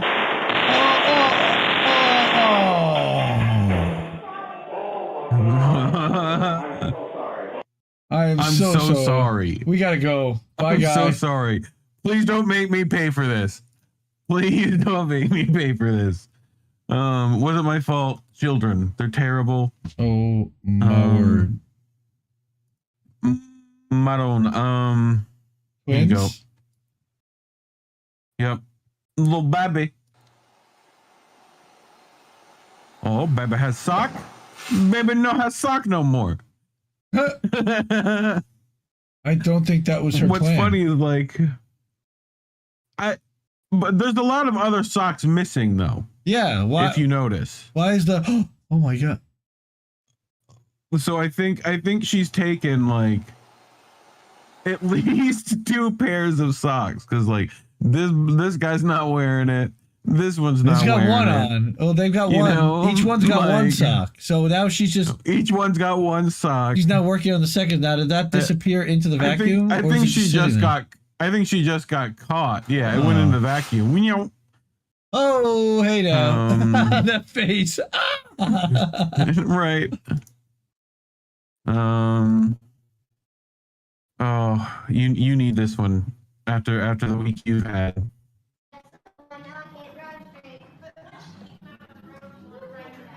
Uh-oh. Uh-oh. Oh. At least I don't have to take Why? my kid to the hospital. Let's put it that way. Would you have had to take the kid to the hospital? I think they make it through that. You get on my nerves. He came to me and said, Uncle Sean, my little nephew get on my nerves. He came to me and said, Uncle Sean, I'm in the art contest and they told me to make a picture of my favorite uncle. Guess what he did? Oh shit! I hope he lose. Is he from school? Is he missing a tooth? He used real teeth. Man, I tell you, kids are something else. Wow. I hope he lose. I hope he gets suspended from school. Wait, did his uncle was his uncle missing a tooth? Because that caricature was missing a tooth.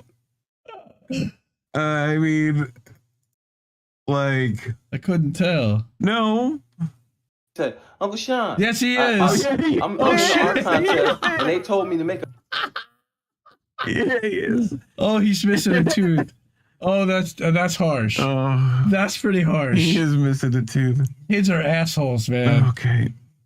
Kids are assholes. They're honest, but they're assholes. Okay, well then no one will feel bad about this one. Oh! He got a couple flippies. He got a couple flippies. I think he might be unconscious. Yikes. I think he's okay. Wow. He's okay. Oh. Uh-oh. And good mornings. Sunday mornings. Good morning. Oh! Wow! Do. Oh, and the kid's the one crying. I love that. You know, right? Like, yeah, Apuro. I mean, she just DDTs him from the top row. She just hits him right. Oh, dude. Like, yep, that's Randy Orton style. Oh, with the elbow. Fucking people's elbow coming at him. So wow. Look at why is he look at the cat. It's got lollipops stuck to it. Well, he's upset. Well, because his lollies. Because the cat took his lolly. And his underoos. Yeah, and the he's wearing cat's his like, underoos. this fucking thing's stuck. Yep. It's stuck. Look at this. We found lollipops stuck to all kinds of shit in my house. Nice. That's a good makeup job. We got this, and we got this, and then we got this. That's it. That's what we need. We needed that. Oh, here we go. And action. All right, hold on. I have to close gate. And gotta put the kickstand down. Okay, kids gotta come off the front. Oh no. And then we close the thing. Oh no. And boo, boo, boo. And don't worry, Pops. I can do it. I got it. Oh shit, the kid fell off the bike. Yeah, the back kid fell off the bike. Oh my god. Like, boo. And did the front kid wreck? I wonder. Holy moly. Wow. He's like, you can see it like right up here. He just literally like 2 foot and like it falls over. Ouch. You know? Ouch. Yeah. Little whiskey throttle. Julian, when you swing that rope, you need to make sure you don't come back and hit that pole, bud. Just so we're clear. You know what I mean? You feel me? Okay. Let go. Whee! Let go. Oh, no. Doink. Oh, come on. Turn it off. Don't DMC me. Oh, come on. I didn't. Boink. I didn't. So this is a clown shower for children? Wait. Why? Oh, God. Oh, the trauma. What nightmare fuel? Wait a minute. The handle is a penis. What the fuck is that? Dude. There's so much wrong there. Wow. And is that a lipstick? Is that a lipstick? Look out for the lipstick. It's a clown. It's a clown. He's just got a big nose. Oh my and God. I guess you shower in his boogers. Oh I guess that's what you shower with. People with clown phobias. Oh my God. I need to send this. I need to send this to every one of them. All of them. I needed to send this to every one of them. Oh my God. Wow. So you know these people. Yikes indeed.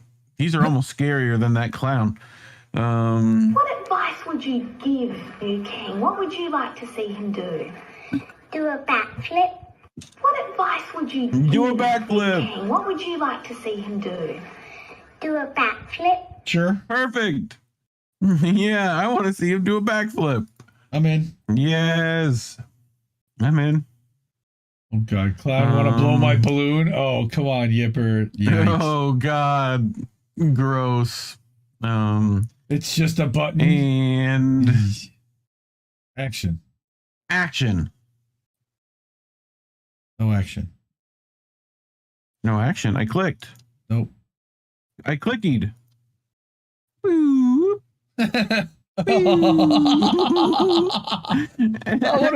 Wow. Like what that you happening? don't see every day. First off, no sir. Dog on a stroller for on a scooter. First of all, oh, we have to. I know we have it's to. like huggies. Oh no, I hug this one. I need hugums. Give me huggies. Yeah. Yes, I like huggies. Oh, I kill kids. Oh goodness. Look at you with your brain bleach. And like your timeline. I know, right? Cleanses. Shout out to all the ladies protesting over in Iran as well right now. Yes. So appreciate them. We got more kitties. But this one's good. Oh no. I'm big cat. Wow. No, I bite. Yeah, you see that shit? You stay over there. God, what am I gonna deal with all this? I'm just waiting. The minute you turn your head, I'm gonna eat your face. Yeah. The minute you turn that head, I'm gonna eat your face. Why you bullying me? Please no eat bully. Your face. Is this okay? Oh my God, he's going pretty fast. And the puppers are just on the flatbed. Kitty! They're just like chilling. Kitty. That's a different kitty. Kitty! Oh, is this the yellow one? Yeah. Yep. Yeah, it is. I need to get Bubbles saying kitty. We need that too. Kitty! But, look at this one. I think the Oscar this one deserves the Oscar. And play. Play? No play? Hello? No play. Uh-oh. Why you no play? Did the hurricane just hit? No. I'll just go refreshies. There we go. He was lucky. Three-legged dog answers to Lucky. And I'm out of here. I got it. I got bread. Fuck you, I got bread. Yeah, I like bread. Okay. Like, he just came up on he completely fucked up. He's like, please, can I have bread? I only have 3 legs. The other one no workies. Please, breadsies. You know, the minute it gets breadsies, he's like, oh, I'm gone. Bye. Oh, shit. Like, They're walking just fine. Yeah. Oh, damn. I didn't even notice that. Oh, he's playing. Reminds me of the D-Triple-C. Nice signs. Yep. That sounds about right. Yeah. Here we go. Wow. I feel like we all understand this. So like, no, I don't like. Fuck off. Fucking tired of your shit. Anyway, he's like, I'm gonna think about it, make me angry. I gotta do it again. Like, fucking don't fuck off. I'm tired of your shit. Anyway, I'm so angry. Oh, it's Alex Jones. That bit. Like just that anger. Oh. Anyway, like, don't get distracted. Don't do it. Don't do it. Don't you get distracted. Squirrel. Oh, squirrel. Oh, I love the squirrels. Look at the squirrels. The sleeping little baby furry squirrels. Like, this is just a video of squirrels sleeping. I don't know how I found it, but I did. Happy squirrels. It's got 20,000 views. Like this wins. Wait a minute. It's got 20,000. Yeah, it's 15 years old. Almost. Yeah, it's 50 years old. What? Bro, those squirrels are like dead. 2008? It's 2008. Those Why do you squirrels say are it's long 50 dead. years old? No, I said 15, 14, 15. I don't get it. Oh, sure. I don't know what the average life of a squirrel is, but I'm guessing it's less than 15 years. Well, way to fucking kill the mood. Oh, God. Look at them. Look at them. Look at them ready to eat my trash. They're all ready to eat my trash. Is that what? Yeah, thanks. They just want your nuts, bro. They're rats with bushy tails. Tara was here earlier. I always like to have at least one that she would appreciate. For work, peanut butter. Is she riding the swing? Oh my God. Heck did you get yourself into? Are you kidding me right now? Stuckies! What are you doing? Shit. For real? Stuckies! Come on. Come on, let's get you out of here. We gotta untangle you. Come on, let's twist you around. Come on. Come on. You should be ashamed of yourself. I'm sorry. I'm sorry. I'm sorry, Daddy. What? I'm sorry. I'm just a horsies. Come on, go. Now get out of there. There's the video from long distance of her spinning the goddamn thing. Yep. Yes, Kelly, all those squirrels are basically dead. Sorry. God, what is wrong with you? When you have to turn your ass around, that is a mini Lisa. pony. Nice, Lisa. Mini pony. It's a mini horse. God, Lisa. Catlet. Your name doesn't say this Cat. is a popper. No, but her name is Catlet. Oh, okay. So. Gotcha. Look, with hula hoops, human hula hoops. Look, hulas. Look at me go. That's Look better at than me I can go. do. Better than I can do. Yep. Look at me go. I did it. I'm a good boy. This was just crazy. Oh. What the fuck? Oh my God. Oh my goodness. That's a big fishy. That's called Run. Mighty big fishy. Also, this sound is like. That is frightening. What is that? Is that an eel? Ridiculous thing. Is that an eel? I look at a giant eel. I don't know, like catfish kind of thing. Damn. This one's gonna kill everyone. I need this for Missy's show. Can you tell me what you want? Treat, bitch. Oh, excuse me? No. What do you say? Bitch. No. No. I'm not gonna give you a treat if you call me that. What do you say? Please.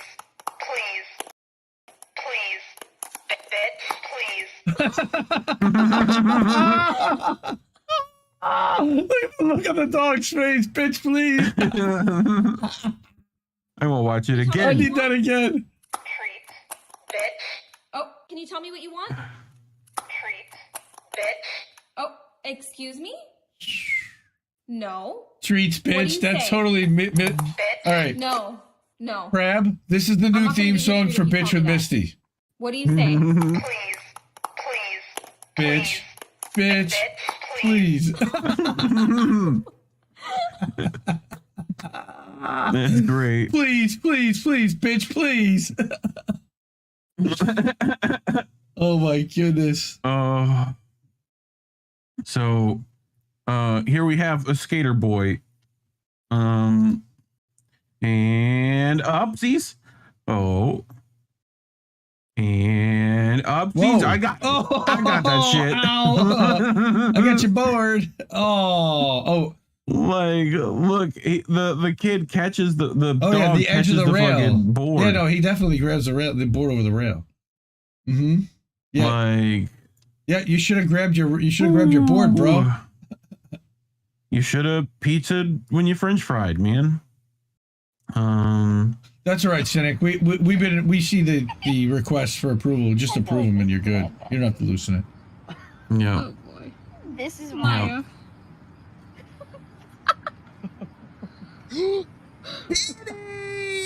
Look at her face. Oh no, she's jumping. Oh, she's not happy. He didn't make it. Not happy. Yeah, we know. I don't. That's like YouTube that's got the filter on it. I don't know. I don't know why I do that. Ooh. If someone knows exactly what setting to flip flop, would love to know.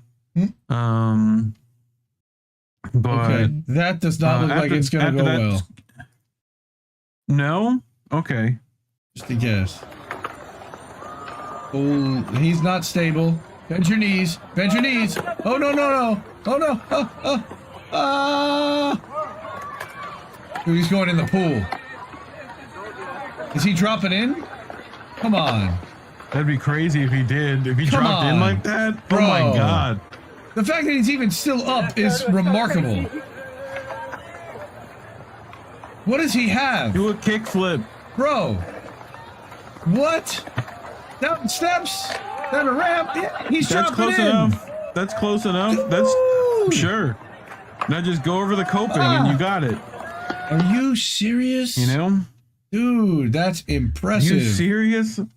That's impressive. Like radicals Crazy and shit. skills is right.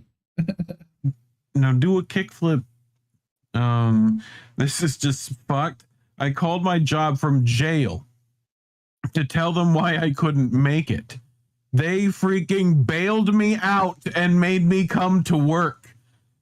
Like, what? At least they bailed you out. But that's bad. Yes. Yeah, but they also, but we need you at work. Fuck capitalism. What? Fuck capitalism. Like, that's so fucked. This is just fucking hilarious. So you're pushing your friend along and you notice something in the corner of this building going on. Oh. Is that his girlfriend? Is that his girl? No, it's just, it's like, yeah, like that. They were like making out in the corner. Right? Yeah, why did they like, point these him? guys' friends? They were just fucking with, like, because they knew he couldn't like fucking wheel out of there like quick enough, you know? Like, I think they locked the wheels too. Like, so now he's gotta like, they're gonna turn around and stare. Now he's looking right at them. Right. That's kind of funny, actually. Making the whole thing awkward is great. Why are you making out in a corner at the hospital? Okay. I don't know. Good on you. So Apple, there's no room for headphone jack in our phones. Also Apple swapped the SIM tray in the iPhone 14 with a plastic block. Just a plastic block. Like, yeah, but there's no room. There's no room.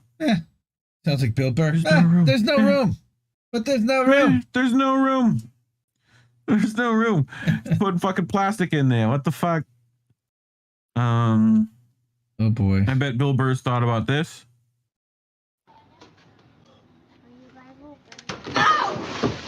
Oh. Oh, that's gonna get you in deep shit later. Oh, you are on the couch, guaranteed. I wouldn't. I wouldn't. Again, I would not say that is his fault per se. I would guess that would be faulty design. I guarantee you, she warned him. Like it's gonna break with you on it. Like, and you know that I'm hanging over the water, right? I guarantee. You know I'm hanging over the water, right? He's like, nah, babe, don't worry about it. Look, I guess perfect good. I roped this myself. You know. Yikes. Like, I guarantee you. Okay. But anyway. Sure. All right. So how do I? Okay. This Zoom. That can we see? Sure. So okay. Ow. So like. Ow. He literally drove over a cactus into plant, the cactus, and then they all got stuck to him, to both of them, but mostly the navigator. He's like, oh, ow, I got prickers, ow. ow. Like, wow. Do you think they finish the race like this, or do you think they stop and deal with it? Oh no, they finished the race like that. If anything, he just pulls out what he needs to pull out while he's driving. Sammy, you're breaking the car. Have you seen Sammy, you're breaking the car? Let's see if I can just search with Google. There we go. Sammy, you're breaking the car. 5, 4, 3, 2, 1, go. Fast, sharp right. Fast, sharp right. Sharp right. Sharp right. Listen. Sammy, you have to listen to my call, Sammy. Please, I beg you. Fast, medium right. You have to turn the wheel, Sammy. 40, fast, medium left.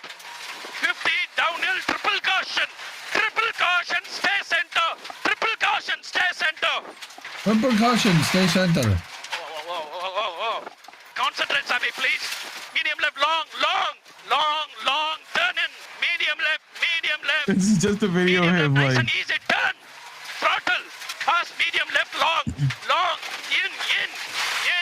Medium right, concentrate. Medium left. Listen to my calls. Medium left into sharp left. You're not concentrating, Sammy. You're watching out the driving.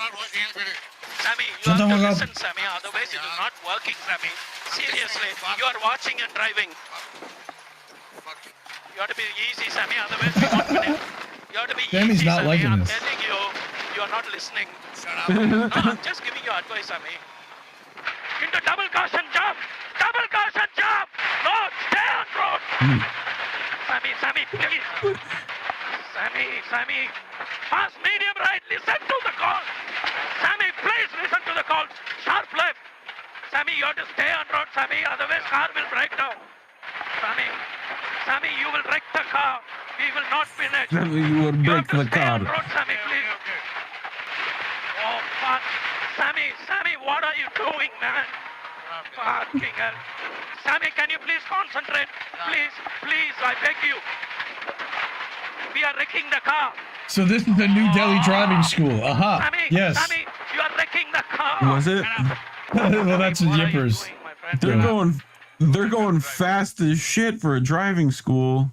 No, that's that's off-road rally racing. WRRC. I mean, WCCR. I mean, World most Rally. Definitely. Kelly says she loves your curations, by the way. What is a medium thank left? you.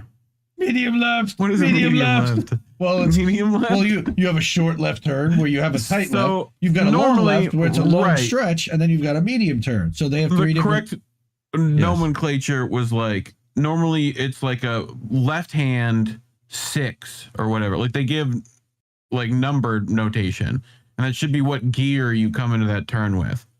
Right, but like it's just a shortened form of that. Like it's just they're like medium left. It's gonna be left, but like gonna be medium. Right. It's not not a long turn. It's not a long turn. It's not a short turn. Right. It's a medium turn. But you'll hear like the other classic one is don't cut. Yes, Reef voicing can I the find animals don't is very cut? funny. Yes, it's his cute dog voice is hilarious. Puppers. Don't cut.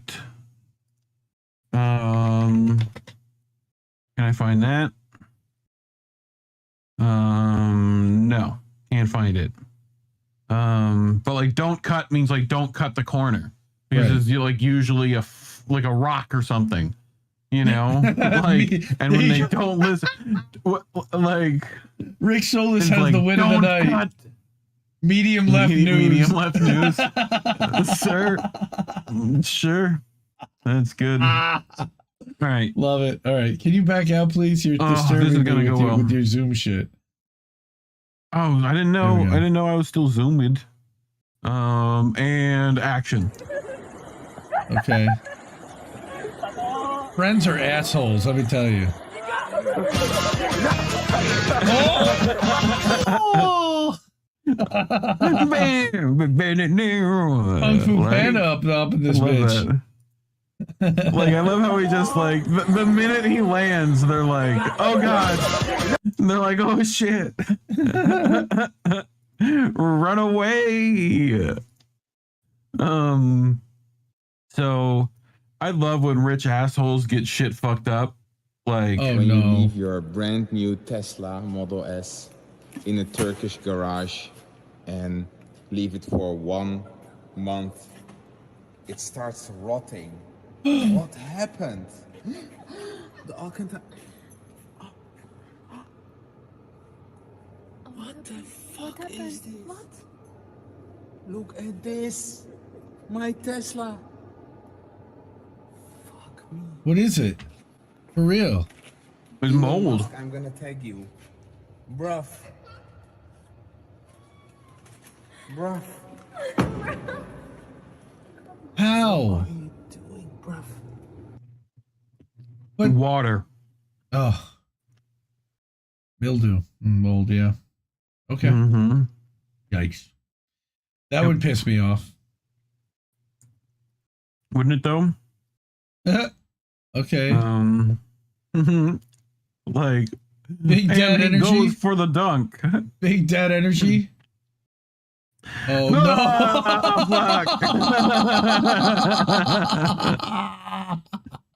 Oh, that's good.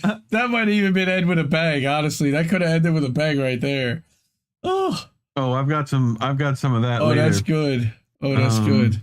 Is this Dad Zone still? More back to Dad Zone? Okay. No, this is just my miscellaneous shit. Hello, Kitty. All right. How does he play tag? Okay, we'll play tag. Come on. Oh, fuck. Ouch. Like, yeah, let's go, kawaii. This is just a fucking craziness. What? Small snake. So a little small snake got in the house. All right, I got it. Oh shit! All right, it's all right. I got it. I got it again. There you go. Put it back in the bag, and then Doesn't want to go in the bag. Oh, okay, we got it.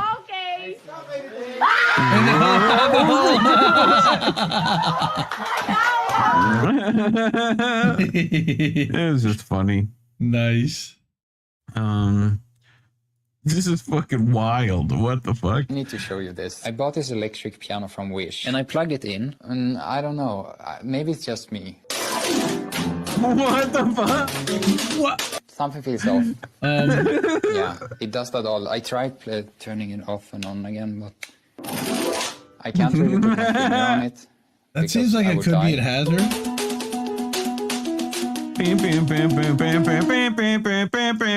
Wow, pretty good. Thunderstork on it. Wow.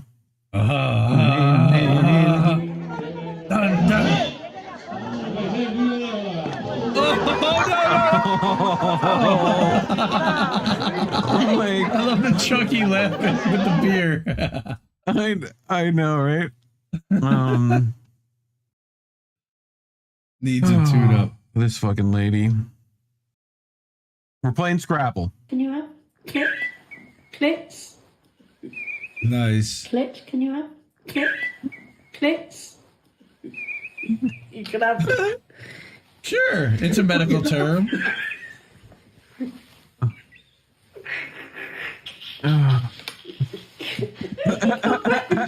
Did she not realize? Her daughter can't even look. Oh, nice. God. Let's. Absolutely. What can you have, you say? Uh-oh. Oh, this is not going to go well. Oh, it didn't go well. Oh. Not a good day. Oh. Not a good day. Not a good day. Oh. That's blood. Could you imagine? Oh, the pain. The pain. Ouchies. So you might have seen this on Twitter. This is Kit Cabela's clone got let out.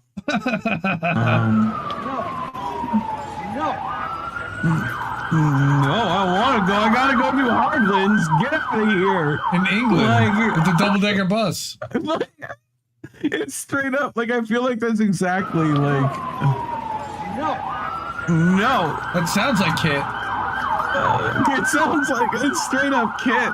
And I'm gonna jump on the bus now. I'm gonna jump on that double-decker bus. Bye. Yeah, but you know the difference? First of all, female cop, no guns. Next. Her? And I just run away. It looks like he stole cookies from the cookie jar. He has that kind of run. You know? No. Like, yeah. Like, no, I want to go. Like, oh. And action.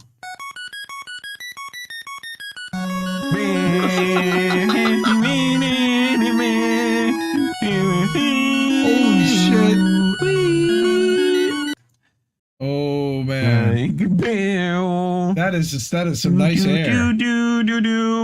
That is good air, I have to say. Isn't it? I thought so.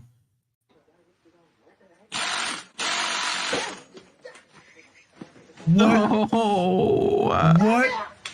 In... You want to see it again? What was he trying to do? Fuck. I'm trying to understand. He's like unscrewing a bolt. Oh. Like you're having to push away the part and like hold the fucking bolt. Oh. Because you're having to this is spring loaded. Well, he got his balls. It got him right in the balls. You see the balls fell right out. Yeah,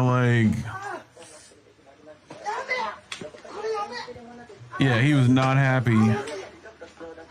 Run it out. You got it.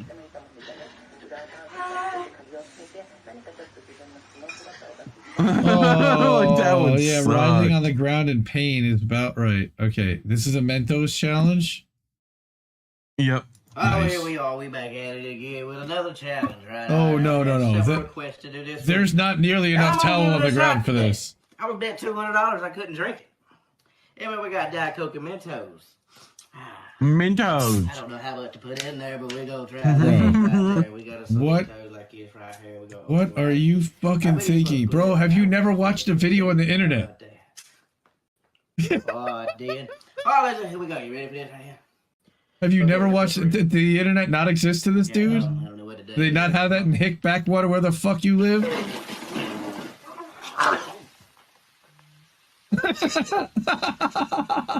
He got the Mentos in his mouth. He caught it. That's the challenge.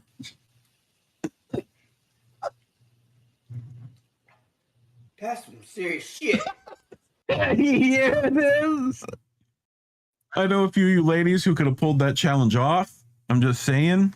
Oh, God bless you, anyone who can. Yeah.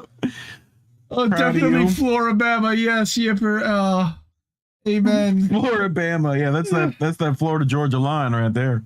Okay. Don't put your boobs so I'm in doing the a full Cooking with the Girls ASMR on my YouTube. Cooking with the Girls. Okay, so I'm doing a full Cooking with the Girls ASMR on my YouTube.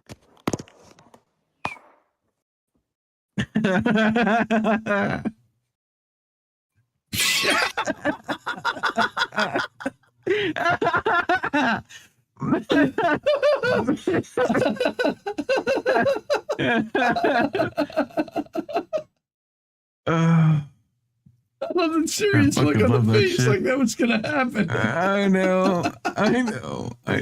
Oh, dying. Oh, fuck. Do over. I should have missed it, dude. Totally. Holy shit. Y'all, okay, so I'm doing a full Cooking with the Girls ASMR on my YouTube. Oh my lord.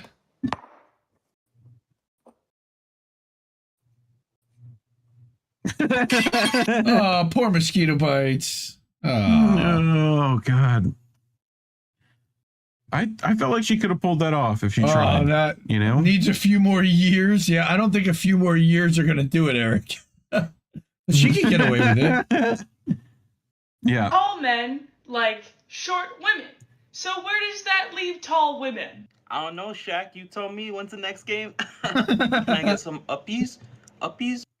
Can I get some uppies? That's what my kids said. Give me some uppies. I want to watch it again. Like short women. So where does that leave tall women? I don't know, Shaq. You told me when's the next game. Oh, that's cold. Can I get some uppies? Uppies? Can I get some uppies? That's cold. I like how he's got the camera up at the fucking... on the top of the wall? Oh, God. Yeah. Funny angles. Okay, he's... Oh, come on. What are you doing? Huh? What the fuck are you doing? I'm just jacking off. Oh God, that joke! Oh, the worst dad joke! I saw it the minute I saw it. I was like, "Oh, I know it's coming! I know it's coming!" I know. Wait a minute. He said Shaq, and you did not use the opportunity. It's all about geometry. Yeah, seriously. How did you miss that? It is all about geometry. It's all about geometry. It's all about geometry. Exactly, Shaq.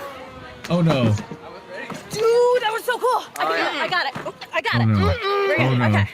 Oh, I can't no. go backwards. Oh no! Oh no! Oh! I hope she's got insurance. Oh fuck. Yep. All right. You know how we end things here? Nope. With a big boom.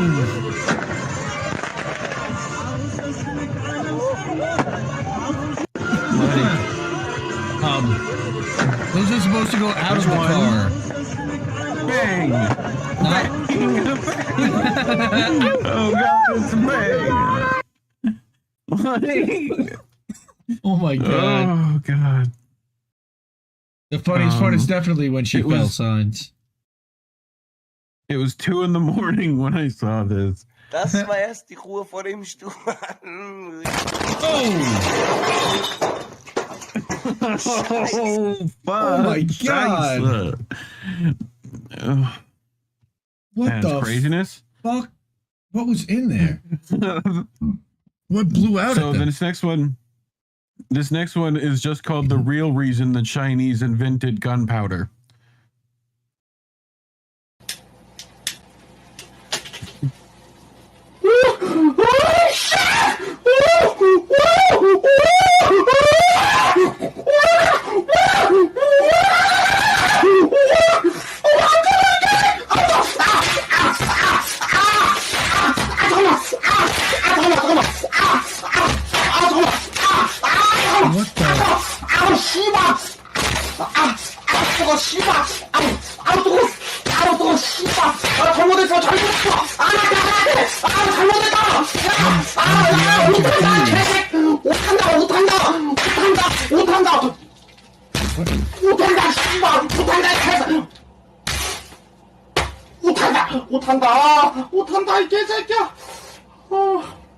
That's not how you wear tassels, yeah, Yipper. Did he melt those things onto his titties? No, I don't think so. I'm so confused as to what the hell was going on there. Why? So am I. First question. Because why tape the bottles to your nipples? Why? So many questions. So some very many mysteries questions. just go unanswered. So very many You know? questions. His pasties have reservoir tips. That's right. Yes. I don't know. Yep. Wow. The old holy tit shit. cup. Holy shit. Okay. So that was something. That was a show. It's a celebration. Yeah. Punch a railroad executive, please. No, I don't encourage violence, but maybe if you see one, you find out that he works for an executive, he works for a railroad. Tell him to fuck off and pay his workers. Yeah. You can do that. Does China have its own Floribama? Well, with a billion, almost 2 billion people, I would guess it probably got some. Oh yeah. Some pretty not. Oh yeah. Not sharp folks. Very much so. So we're there. All that pain, and he doesn't even have a good story to tell. Yeah, seriously. Why was he shooting the thing at the ground? What the hell was fireworks in a tube? Like, dude, he had all kinds of nonsense happening there. Wow. You can translate that for us, if you could translate that. Somebody, anybody, please. I would appreciate that. Mysteries must be solved. If you would like to, if you know this person, would like to reach out, we'd love to have an interview. Ask him these questions. Would be helpful, yeah. But of course, we don't speak Chinese. Although I have my Let's Chat app, they could probably translate. We'll have to get an interpreter. 95% accuracy with my Let's Chat app. Yeah. Anyway, that's what we need. It's going to be a busy week, I think, at INN. I know Tara's still off. We're still working on rescheduling or scheduling some more interviews with some of the Amazon workers who were fired and retaliated against. Specifically, Amazon Cause, Tim from Amazon Cause down in North Carolina. Phenomenal outreach and community work that they're doing, as well as Matt over at Scamazon, at Scramazon, I'm sorry, at Scramazon, and they are creating the Amazon Workers Services. And what they're doing there is they're helping Amazon workers figure out when they go work there, what kind of resources do I have? Because Amazon doesn't tell you. But as someone who's going to work in a facility, from the people who worked there before and from the people who know the lay of the land, it's really important to understand that and how to organize your workplace. So shout out to Matt over at Amazon Worker Services. Also, he also was fired from JFK 8. And again, if you want to go to INN from Thursday night, there is a special Amazon Workers episode where Colin and I sit down and interview 4 of these workers. And I would highly encourage you and beg you to listen to their stories and share their stories and amplify what's happening out there and talk to Amazon employees. Go to the warehouses and try to... No, Scamazon is that's not really a Freudian slip. It really is a scam in some ways, but go to your facilities, talk to the workers, and talk to them about organizing, and talk to them about the benefits of organizing. And if they need help and resources, we've got peeps. So just reach out. Again, what do you got going on this week? Depending on things, stream Monday with DJ Joe Nice. To talk about the royal family. That should be interesting. And then Wednesday night, INN News with Misty. Assuming a hurricane doesn't destroy Reef's house. Depending, yes. Right. Yeah, or when I have to leave and when internet is available and all that. But I think they will still happen. I hope to get Colin working with Restream. There is Colin. Hurricane Party for without me. Yes, sir. Amazon. There you go. Welcome, Colin. Good to see you, bro. Yeah, I definitely should bring weed with me. Yes, wherever I can you legally carry it with me. I have a card. How nice. Sir, officer. Kelly is asking for a Friday show. Well, we were going to do a Friday show. That would be when the storm is here. Yes, I'm going to work on trying to find a consistent guest for that. I think Cynic should. I think Cynic should at least have in. someone. Sure. I think that. I could probably set up something with that. And I think I need to set up stuff so I can just do it by myself if that's necessary, and we'll just go through some memes like we did tonight. So She's just One of those, a wealth of but resources. Cynic should I'll show figure up it on out. Reaper After Dark, even if there's no camera on, because she's a wealth of knowledge and resources. I'm gonna try to get. And she's fun.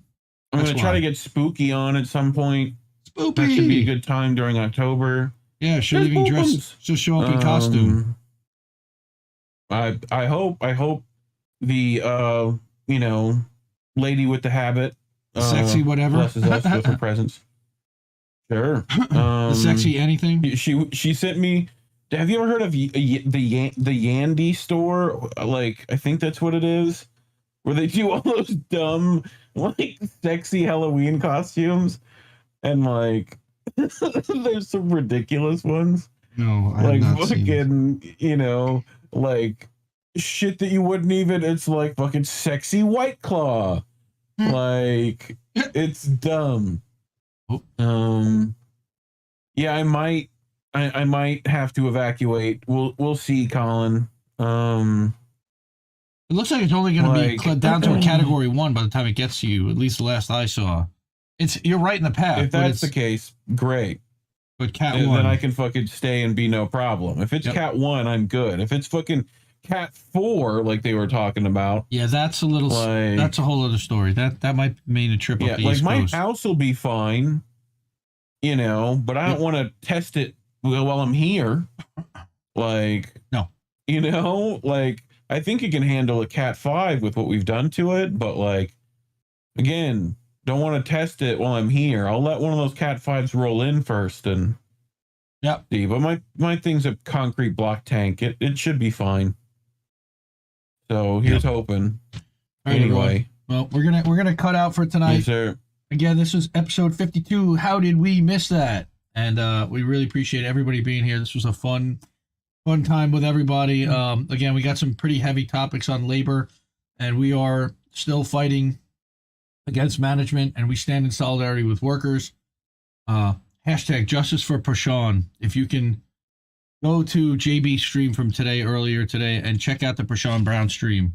Give her a GoFundMe, support that family. It's a nightmare what happened to her, and we'll definitely invite her to come on and share her story. And we stand in solidarity with her, and with all our family getting screwed over by Amazon. So thank you so much, everybody, tonight, and we will be back, I think, next week. I got next week, yes, and then the week after I have to take off because I'm going to be on a business trip, and we'll do a best of episode.